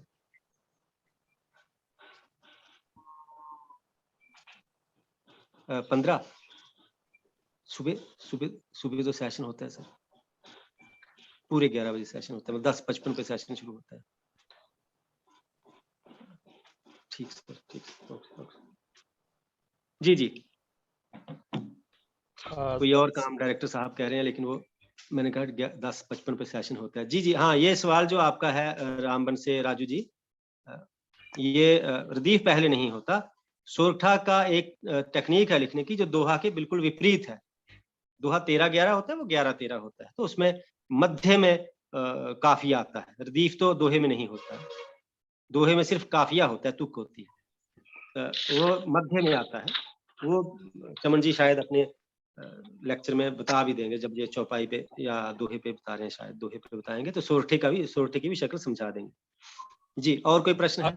अगला प्रश्न है अंजू समरीन जी का कि क्या काफिया का मिलना गजल के लिए बहुत जरूरी है?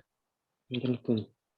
गजल की जान है काफिया, जैसे शरीर के लिए रूह, ऐसे गजल के लिए काफिया। रूह के बिना शरीर मुर्दा और काफिया के बिना गजल है ही नहीं। बिल्कुल जरूरी है, काफिया के बिना गजल नहीं। जी, अगला प्रश्न है चंद्र शर्मा जी का कि क्या ये सिर्फ गजल में ही होते हैं काफिया और रदीफ? मैंने शुरू में अर्ज किया था कि काफिया और रदीफ हर एक छंदबद्ध विधा के लिए होते हैं, सारी पद्य रचनाओं के लिए होते हैं।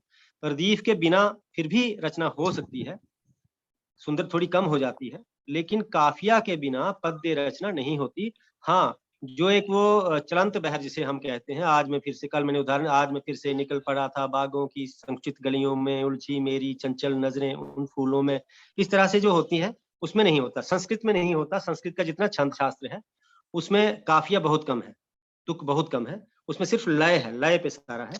लेकिन जो बाकी की विधाएं हमारे सामने हैं उसमें काफिया है ही है, चाहे दोहा है, चौपाई है, सोरठा, सोरठे के बीच में मध्य में होता है, बेशक काफिया होता है, तुक जिसे कहते हैं, नज्म है, गजल है, गीत है, ये इस हरे मसनवी है, महाकाव्य है, खंड काव्य है, जितनी भी बाकी की विधाएं आप समझते हैं, सुनते हैं, आपको पता है, उन सब में चौपदा है, हर एक चीज में आपको काफिया चाहिए ही चाहिए, उसके बिना रचना नहीं होती। जी, अगला प्रश्न है इंदिरा वर्मा मैम का कि sir odd lines and even lines के रूल्स दोबारा समझा देंगे। हाँ, ये गजल के लिए है सिर्फ, वैसे नज्म और कविता में तो हम रूल अपने और अपनी तरफ से बनाते हैं, लेकिन बनाकर फिर उन्हें हम निभाते हैं, जैसे भी बनाए, वो भी धीरे धीरे समझाएंगे इसी वर्कशॉप के दौरान कहीं ना कहीं।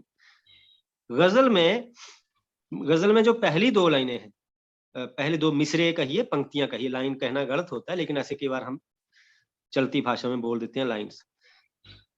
तो जो मिसरे और पंक्तियां, मिसरे या पंक्तियां जिसे हम कहते हैं हिंदी में पंक्तियां, उर्दू में मिसरे, जो पहले दो मिसरे हैं, पहली दो पंक्तियां हैं, वो हम काफिया, यानी उन दोनों में काफिया मिलना चाहिए और रदीफ होना चाहिए। रदीफ ना होगा तो भी चलेगा, लेकिन काफिया उनका मिलना चाहिए दोनों का।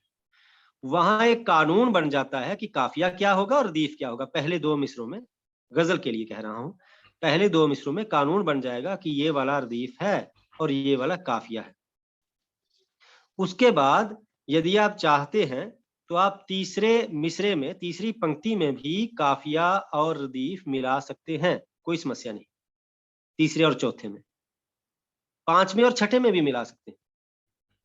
उसे हुस्न मतला कहते हैं, यानी मतला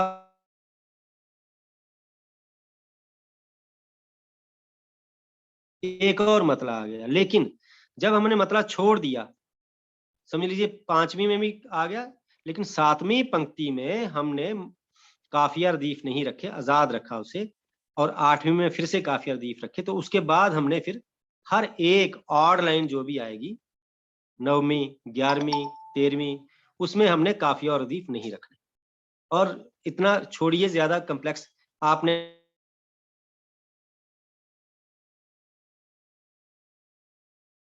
में ना रखें,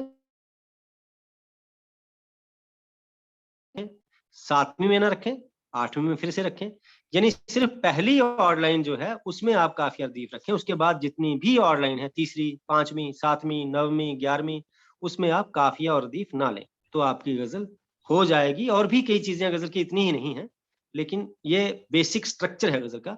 आपकी गजल स्ट्रक्चर आपका वो ठीक होगा, लेकिन हर एक शेर उसका अलग अलग बात कहे, ये भी जरूरी है। हर एक शेर में अलग अलग चीजें हों, ज्यादा चीजें हों, नहीं तो वो नज्म की तरह बन जाती है। जी, और है प्रश्न सर? जी हाँ, और एक ये पूछ रहे हैं कि हिंदी में रदीफ और काफिया का नाम। हिंदी में रदीफ का बहुत कम इस्तेमाल है, और इसका नाम भी शायद कोई जानता हो तो शेयर करें, मैं भी कोशिश करूंगा ढूंढने की। लेकिन हिंदी में रदीफ मिलता बहुत कम है, बहुत कम कविताओं में मिलता है, ज्यादातर दोहे शोहे जो पुरानी विधाएं हैं इनमें नहीं मिलता। और काफिया को हम तुक कहते हैं, वो तुक के बाद के जो शब्द हैं वो रदीफ होते हैं। तुक को काफिया कहते हैं, काफिया को तुक कहते हैं। हिंदी में तुक और उर्दू में काफिया।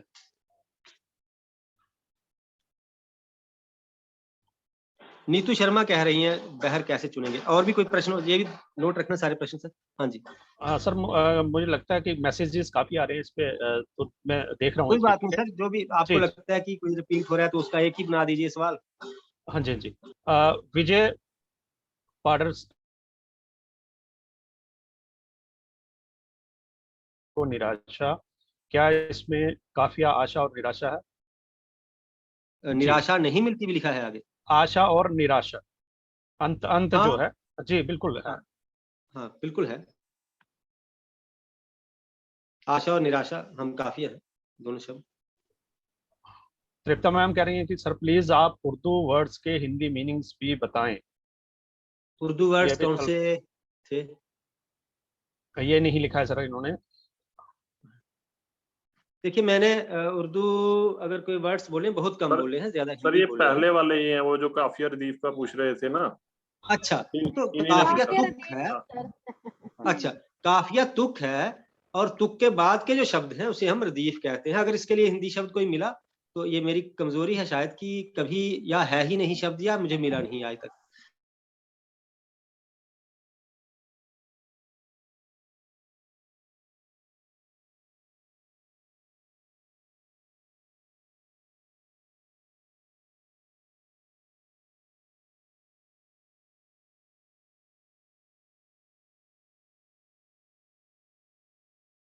इतनी हिंदी में नहीं है, क्योंकि वहां शब्दों का भी भंडार है अजीब सा। शब्द हैं ही बने शायरी के लिए उर्दू के शब्द। और गजल जैसी विदा आई, और इसी विदा के साथ रुबाई आ गई, कित्ता आ गया, तो बड़ा एक इम्प्रेसिव चीजें आ गई। हिंदी की जो रचनाएं हैं वो ज्यादा हैं उपदेशात्मक, जिससे उपदेश दिया जाता है। और शायरी जो इश्क मिजाजी और इश्क हकीकी के लिए अलग अलग तरह से सूफी लोगों ने जो शायरी की, या जो इसके मिजाजी के लिए भी शायरी हुई है, वो अलग तरह की है। उसमें कुछ अलग चीजें हैं जो बहुत आनंद देती हैं हमें। तो शब्द भी वैसे ही हैं। कल भी हम कुछ लोग डिस्कस कर रहे थे कि उर्दू की ये बात काबिल तारीफ है, क्योंकि ये अरबी फारसी से आई है, और अरबी फारसी में इस पर बहुत काम हुआ है शायरी पे। कुछ का कहना है कि ये जो मटेरियल है ये पीडीएफ फॉर्म में उपलब्ध करवाया जाए। कौन सा सर? जो मटेरियल है, जो मटेरियल है पीडीएफ या वर्ड में ही आपको दे दिया जाएगा। जैसे कि फेसबुक ग्रुप में डाला जाता है, तो वहीं पे प्रैक्टिस जो है वो मटेरियल बन जाएगा। एक प्रश्न है कि what do you mean by बहर्स? बहर से क्या तात्पर्य है? बहर और छंद ये एक ही शब्द है, थोड़ा अलग अलग से इसको डिफाइन किया हिंदी वालों ने अलग से और उर्दू वालों ने अलग से, लेकिन इनका मतलब एक ही है। मैं आपको समझाता हूँ। बहर नीतू जी ने ही पूछा था, वो भी इसका आंसर यहीं मिल जाएगा उन्हें।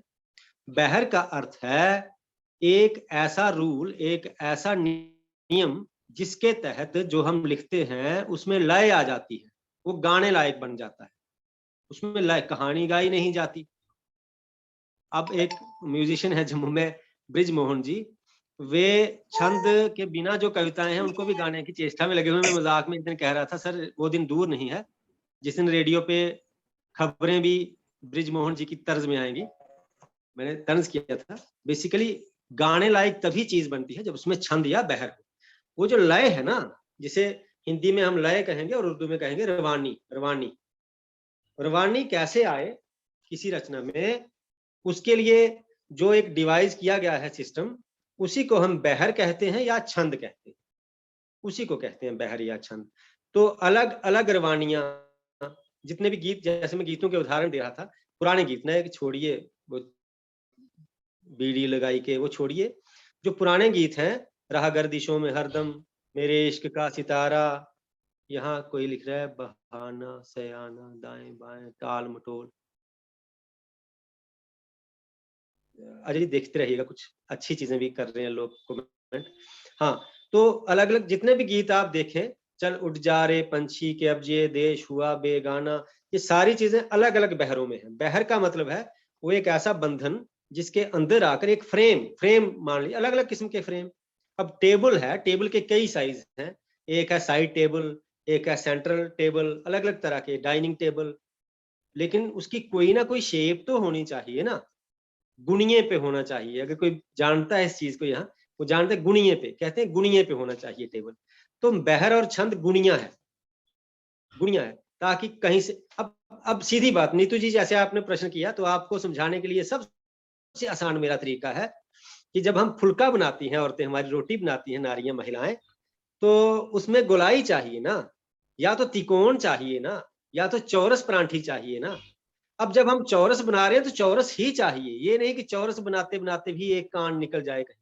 तो वो जो रूल है उसका कोई ना कोई रूल चाहिए। लेकिन जब महिलाएं बनाती उनको पता है ऐसे बनना है, ऐसे ही शायर भी फिर वैसे ही बन जाते हैं कि उनको पता है ये लय में आ गई चीज, उन्हें सोचने की जरूरत नहीं होती। लेकिन जब नए नए तरीके से कोई बनाना शुरू करता है, करती है हमारी बच्ची, तो वो क्या करती है, चपाती बनाएगी, ऊपर से वो कोई तेज साइड वाली थाली रखेगी, ऐसे काट देगी उसको ताकि वो गोल हो जाए। वो गोलाई या त्रिकोण या चौरस पूरी तरह से वैसा ही होना चाहिए, शेप्स। या फिर हम जैसे मैथ में जो ज्योमेट्री में शेप्स होती हैं हमारी, जैसी है वैसी ही होनी चाहिए ना, उसके बीच में से कहीं इधर उधर कान निकला नहीं होना चाहिए। यही बहर है कि छोटी है बड़ी है, जितने भी शब्दों की है उसमें अटक नहीं होनी चाहिए, स्पीड ब्रेकर नहीं होना चाहिए। 10 की स्पीड से गाड़ी चल रही है तो 10 की ही से चले, बीच में ब्रेक के ना लगे, कभी 15 स्पीड कभी 8 स्पीड, वो ना हो। 20 की स्पीड से हो, 10 की हो, 25 की हो, 30 की, लेकिन स्मूथ हो। जब हम पढ़ने में उसको स्मूथ देखते हैं तो समझिए वो बहर में है, चाहे हमें पता ना हो ये कौन सी बहर है, पर वो बहर में ही होगी, वो छंद में ही होगी, वो छंद के बाहर नहीं होगी, नहीं तो छंद दोष होगा। कुछ लोगों ने काफिया भी लिखे हैं। हाँ जी, जी प्रतिभागियों से अनुरोध है कि जिनके सवाल यहाँ पर नहीं लिए जाएंगे, तो ये सेशन जो रिकॉर्ड हो रहा है इसको फेसबुक पे डाल दिया जाएगा, तो वहां पर भी वो अपने सवाल पूछ सकते हैं, वहां पे सभी के सवालों का निवारण किया जाएगा। तृप्ता मैम, आपका इस सवाल का मैं ही जवाब दे देता हूं कि रदीफ बदलता नहीं है, इसलिए उसे तुकबंदी नहीं कहते, काफिया को तुक कहा जाता है, तो उस चीज को समझिए। उसके बाद है कि प्रोज का बारे में रूल्स क्या पूछ रहे हैं, तो प्रोज का सेशन जो है वो आगे आएंगे, उसके लिए इंतजार करें। हमने व्हाट्सएप ग्रुप्स में वो डाला है शेड्यूल सारा, उसे डाउनलोड करके देख लीजिए आगे क्या क्या है। जी, क्या कविता में रदीफ अनिवार्य है? रदीफ कहीं भी अनिवार्य नहीं। सर मैंने एक उर्दू में लिखा था शेर, उसका थोड़ा पढ़कर हमें उसका बहर काफिया और रदीफ बताइए। इम्तियाज सर, मेरी ये बदकिस्मती है कि मैं उर्दू पढ़ना नहीं जानता हूँ। मैंने उर्दू में लिखा था। हाँ, मैं तभी कह रहा हूँ कि आप वहां डाल लें। दोबारा पढ़ लेता हूँ। न कुछ तमन्ना है मेरे दिल में, न ख्वाहिशातो ख्याल कोई,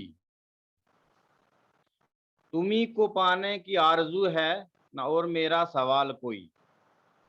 देखिए बहर कौन सा है, काफिया रदीफ? सवाल ख्याल ये काफिया आ गया और कोई रदीफ। बहर कौन है? बहर शिकस्ता है सर? नहीं, शिकस्ता तो है, ये शिकस्ता के अंदर भी कुछ न कुछ तमन्ना है मेरे दिल में, न ख्वाहिशात तो ख्याल कोई, हाँ, शिकस्ता है। तुम्ही को पाने की आरजू है, न और मेरा सवाल कोई।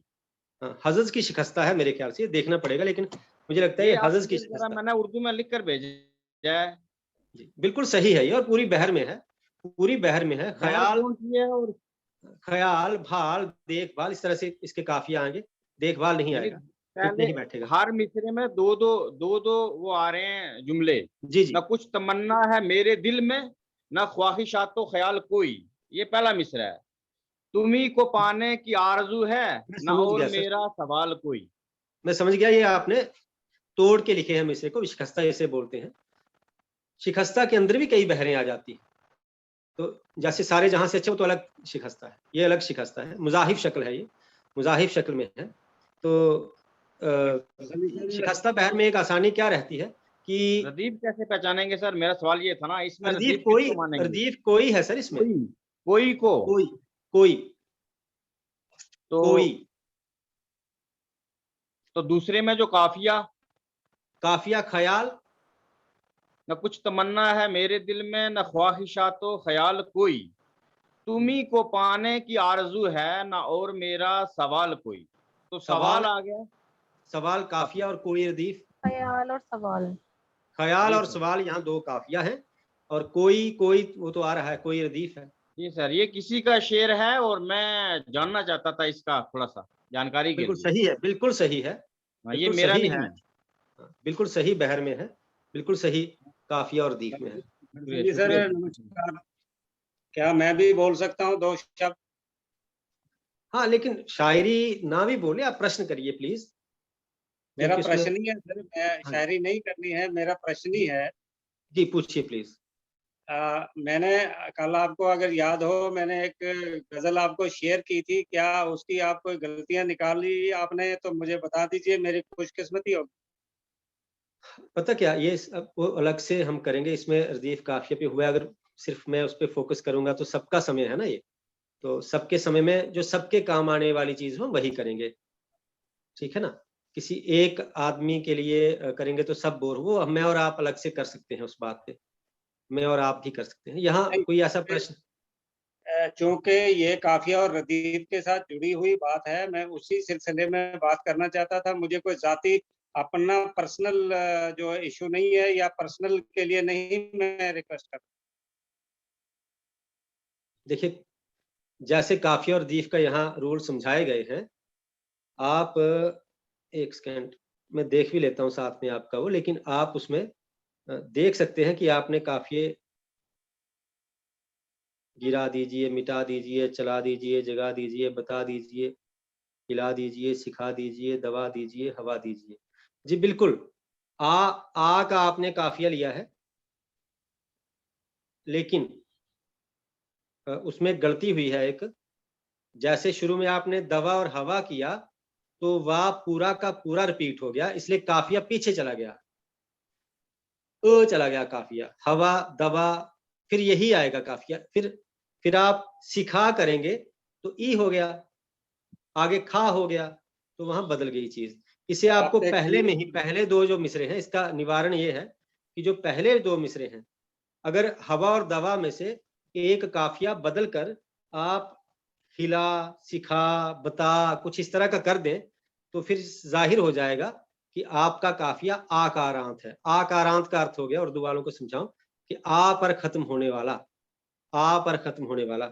हवा के साथ या दवा के साथ एक काफिया आपको बदलना पड़ेगा, जिसे आप आकारांत, कोई काफिया गिरा रख दीजिए, चला रख दीजिए, जगह रख दीजिए, कोई भी रख दीजिए। लेकिन जो है इस वक्त वो है दवा और हवा, तो वाह पूरे का पूरा वापिस आ रहा है, काफिया में रिपीट हो रहा है, इसको हमें भूलना होता है। उसके पीछे अ है, द और ह, तो फिर हमें आगे उसी तरह से चलना पड़ेगा। ये दोष कई जगह आपको मिलेंगे, कई गजलों में मिलेंगे, लेकिन हमें नहीं करना। जब हम इस वर्कशॉप से होके निकलेंगे बाहर, हमें नहीं करना, क्योंकि पहले दो मिसरे जो होते हैं उसी में रूल बन जाता है। तो यहाँ रूल बन चुका कि वाह आप नहीं छोड़ सकते, वाह आपको, काफिया का वाह आपको रखना पड़ेगा, और उसके पीछे जो वर्ण होगा उसके साथ अ होना चाहिए। पूरी गजल में ये रूल निभाना पड़ेगा। तो या फिर आपको यहाँ रूल बदलना पड़ेगा पहले दोनों में। जी thank you sir, thank you. Okay Sunil ji. Sir, जो आप कह रहे थे कि किसी ने लिखा है बहाना, सयाना, दाएं बाएं, टाल हाँ। मटोल, इस बात को टाल आया मटोल। गया आया गया कर दो, क्या ये तुकबंदी है? तो ये क्लियर करने में अगला प्रश्न देखता हूँ। हाँ, टाल टाल के साथ मटोल तो नहीं मटोल है, नहीं है वो। आया के साथ गया नहीं है। हाँ, पहले दो जो लिखे हैं क्या क्या है, बहाना, दिखाना, बहाना, सयाना, बहाना, सयाना वो है, दाएं और बाएं भी है, दूसरा दाएं बाएं भी। है। जी, जी, आया गया भी नहीं है। आया गया नहीं है। नहीं है। आया, भाया, खाया ये हो सकते हैं। जी, गया, गया के साथ क्या क्या होंगे? गया हिंदी में गया, भया, है ना, इस तरह से होगा। नया, नया, दया। सुरजीत, मेरा एक सवाल है आपसे। मैं डिस्ट्रिक्ट पुंछ से बोल रहा हूँ, जिंदर सिंह मेरा नाम है जी सर। ये जी जो सर, जी सर। तुकबंदी जो आप अभी जो इसका जिक्र भी हो रहा है चैट बॉक्स में, तुकबंदी का सर कविता में क्या मायने है सर? क्या वैल्यू है इसकी तुकबंदी की? अगर तुकबंदी में ही हम कविता लिखें तो क्या उसको हम कविता मान सकते हैं? देखिए सर, एक है शरीर और एक है रूह, इस तरह से समझते हैं। जी जी जो कविता का शरीर है, जी इस जी वर्कशॉप में सिर्फ उसी पर हम बात कर सकते हैं, इस जी वर्कशॉप में, क्योंकि उसकी रूह भरने के लिए हमारे अपने अंदर वो चीज चाहिए। जी जी तो शरीर, शरीर क्या है कि उसका डिजाइनिंग क्या हो सकती है, उसकी फॉर्मेट क्या होगा उसका।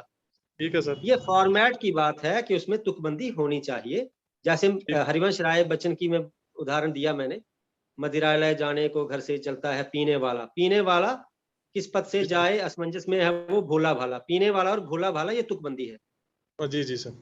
ठीक है ना तो सर, ये तुक है। तुकबंदी के असल में कविता में मायने होते हैं, मतलब अगर जी जैसे बिल्कुल हम होते हैं सर। जी जी बिल्कुल, उसकी उसी के होते हैं। पता क्यों सर? ये देखिए, ये हमें ये बात याद रखनी चाहिए, कविता वो है जिसे गाया जा सके, जी जी पहली चीज। दूसरी, सर। कविता वो है जो जिसे सुनाई गई है उसके दिमाग में फिर से गूंज सके और वो कहीं भी उसे कोट कर सके, जैसे मैंने अभी कोट की हरिवंश ठीक है राय बच्चन जी साहिब की कविता। उसके लिए ये जरूरी है कि उसमें हम तुकबंदी रखें, काफिया रखें। हाँ, आजकल जो कविताएं आ रही हैं, ये बचाने के लिए एक चीज मैं कह रहा हूँ। आजकल कविताएं आ रही हैं जो तुकबंदी रहित हैं, पर वो हमें तब करना है, जैसे मैंने बाइक का 3-4 बार उदाहरण दे दिया है, जब पूरी तरह से हमें सारी तकनीक समझ आ जाए, फिर हम तकनीक को छोड़ सकते हैं। यानी छोड़ने से पहले हमें पता तो चाहिए कि हम क्या छोड़ रहे हैं, है ना। जी जी जी कल सर। को हम कोई हम तजर्बा करना चाहते हैं, जी पर सर। उस तजर्बे के लिए हमें पता चाहिए कि हम किस चीज को छोड़कर क्या पकड़ रहे हैं। हमें पता ही नहीं क्या छोड़ रहे हैं, हम कहेंगे मैंने काफिया नहीं पकड़ा। कोई जी पूछेगा जी होता क्या है जो नहीं पकड़ा तुमने, तो हमें पता ही नहीं होगा क्या होता है वो, है ना। तो पहले हम पूरी तरह से, पहली हमारी प्रैक्टिस जो बेसिक, मैंने एक और उदाहरण दिया था, जब नर्सरी में बच्चा आता है तो 4 लकीरों वाली कॉपी दी जाती है उसे। जी सर। उसे कहा जाता है कि ये वाला वर्ण जो है, इसे आपने 4 में लिखना है, इसे 3 में, इसे 2 में। 2 कौन सी होनी चाहिए? सेंटर वाली होनी चाहिए। नीचे वाली 3, ऊपर वाली 3, पूरी 4, है ना। तो जी सर। वो उसके आगे उसे हम 2 लकीर वाली कॉपी या कोरा कागज नहीं देते उस वक्त।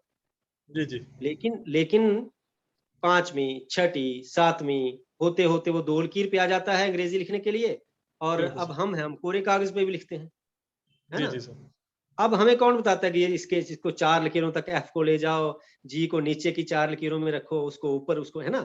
यही रूल शायरी में भी है कि शुरुआती दौर में हमें पूरे रूल्स के साथ चलना है, फिर ही हम अच्छी तरह से सीख पाएंगे। उसके बाद हम करें एक्सपेरिमेंट, जैसे जैसे भी करना चाहते हैं, एक दूसरे से शेयर करें उन एक्सपेरिमेंट्स को, मैंने किया देखो कैसा है ना। ठीक है सर। शुरुआत में नहीं सर, शुरुआत में हमें ये नहीं करना, ये कभी मैं रिकमेंड नहीं करूंगा। ठीक है sir. Thank you sir, thank you sir. मंजूर जी भी कुछ सोच रहे हैं पूछने के लिए। मंजूर जी, सवाल है कोई? माइक ऑन करके पूछिए please.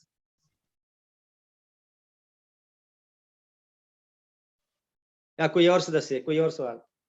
Kavita ma'am, sorry Indira ma'am, आपको भी आपके सवाल का जवाब मिल गया होगा कि कविता लिखते समय क्या 2 मिसरों में गिनती एक सी होना जरूरी है। जैसे सर ने अभी कहा कि शुरुआती दौर में नियम को फॉलो करें, और उसके जब आप लिखना सीख जाएं तो फिर आप एक्सपेरिमेंट कर सकती हैं।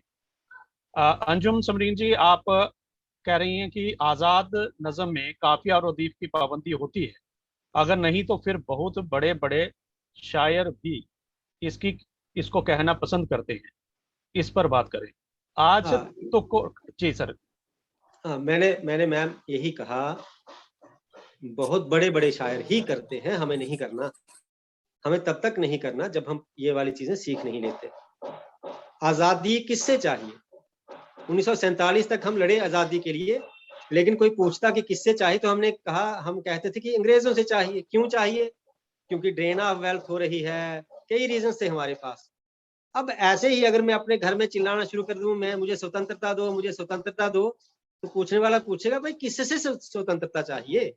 आजाद नज्म सीखने के, आजाद नज्म लिखने के लिए पहले हमें बंदिश तो समझ आ जाए, बंदिश क्या है, किसको छोड़ के हम लिख रहे हैं, उसके बाद हमारी आजाद नज्म अच्छी होगी। और एक बात और मैं समझा दूं सब साथियों को कि आजाद नज्म लिखना ज्यादा मुश्किल है, वो आसान नहीं है, क्योंकि उसमें एक अलग किस्म की लय है।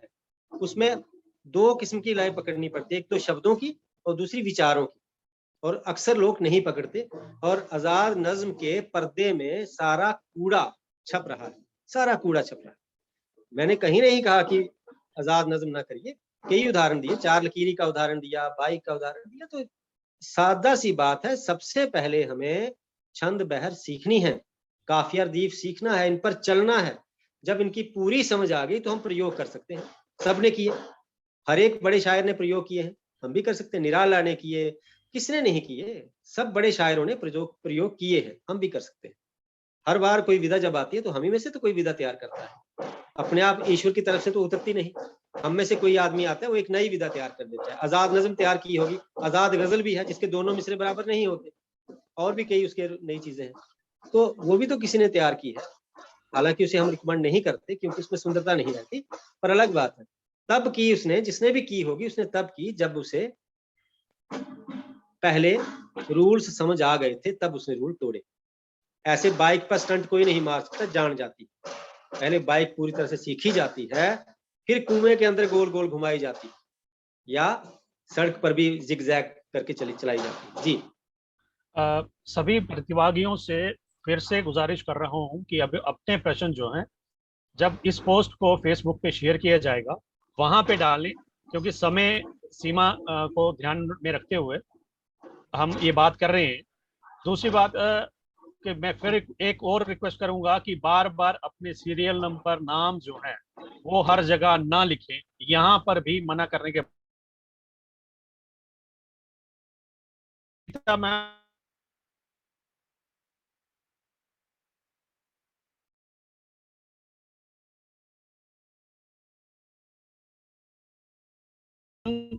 का प्रोज में कोई भी रोल नहीं। दूसरी बात है, मंजूर अहमद सर लिख रहे हैं कि अटेंडेंस लिंक व्हाट्सएप ग्रुप में भी शेयर होनी चाहिए। मंजूर सर, ये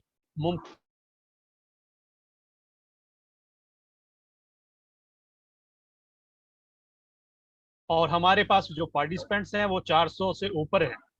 व्हाट्सएप पे डालने का मतलब ये है कि जो साथी अपने और कार्यों में व्यस्त हैं, जो इस कार्यशाला को सही ढंग से अटेंड नहीं कर पा रहे हैं, वो भी अटेंडेंस अपनी डाल देंगे, जिसका कोई मकसद नहीं रहता।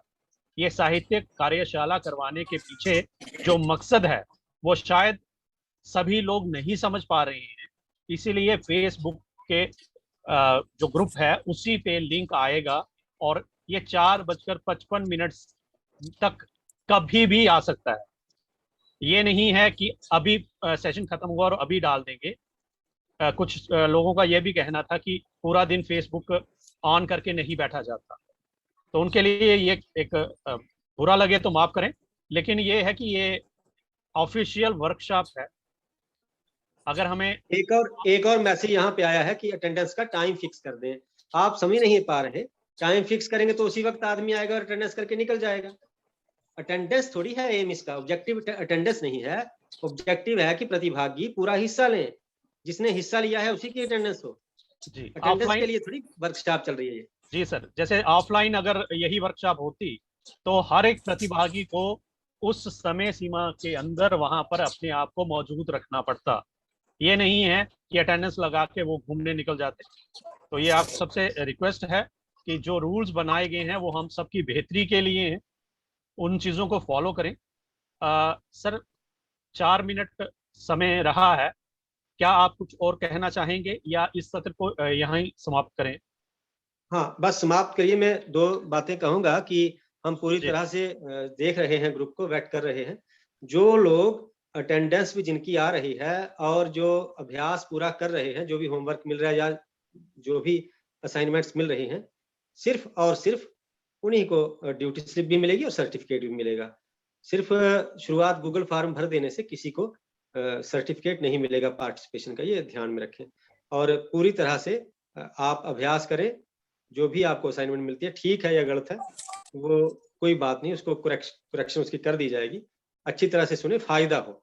और आशुतोष सर से भी विनती करूंगा और दूसरे एडमिन जो इस पेज के हैं, ग्रुप के हैं, कि जो लोग पूरी तरह से हिस्सा नहीं ले रहे हैं उन्हें फ्री भी कर दीजिए ग्रुप से। सिर्फ उन्हीं लोगों को रखिए जो हिस्सा ले रहे हैं। जी अजय जी, आप कंक्लूड कर सकते हैं अभी। जी, ये एक चीज ध्यान में रखने वाली और है सभी प्रतिभागियों के लिए कि जैसे आज इम्तियाज मुगल जी को कहा गया, रेंडमली हम लोग चुन रहे हैं कि किसी एक प्रतिभागी को सत्र शुरू होने से पहले, दूसरे दिन का पहले दिन के सत्रों के बारे में उन्होंने क्या सीखा, क्या नया पाया, अपने विचार रखने होते हैं। तो सभी ध्यान से इन सत्रों को देखें। किसी को भी कॉल करके कहा जा सकता है कि कल के लिए वो तैयार रहे। उसके बाद अब इस सत्र को समाप्त करते हुए मैं शुक्रिया करना चाहूँगा सुरजीत घोष बड़सली सर का, जिन्होंने बहुत ही ज्ञानपूर्वक बातें बहुत ही डिटेल में समझाने की कोशिश की है। और अगर अभी भी किसी को कोई शक शुबा है, किसी को कोई प्रश्न है, वो फेसबुक के ग्रुप जो है उसमें अपने प्रश्न पूछें। सुरजीत सर और बाकी के जो रिसोर्स पर्सन हैं वो आपके प्रश्नों के उत्तर को देने का प्रयास करेंगे, ताकि आप लोगों को भविष्य में उसमें कुछ भी परेशानी ना हो। आप अच्छे साहित्य पढ़ सकें, उसको समझ सकें और पढ़ने और समझने के बाद अच्छा साहित्य रच भी सकें। इन्हीं शब्दों के साथ मैं इजाजत चाहूंगा। शुक्रिया सुरजीत सर, शुक्रिया प्रतिभागियों का और शुक्रिया डायरेक्टर का। शुक्रिया जी। Thank you sir. थैंक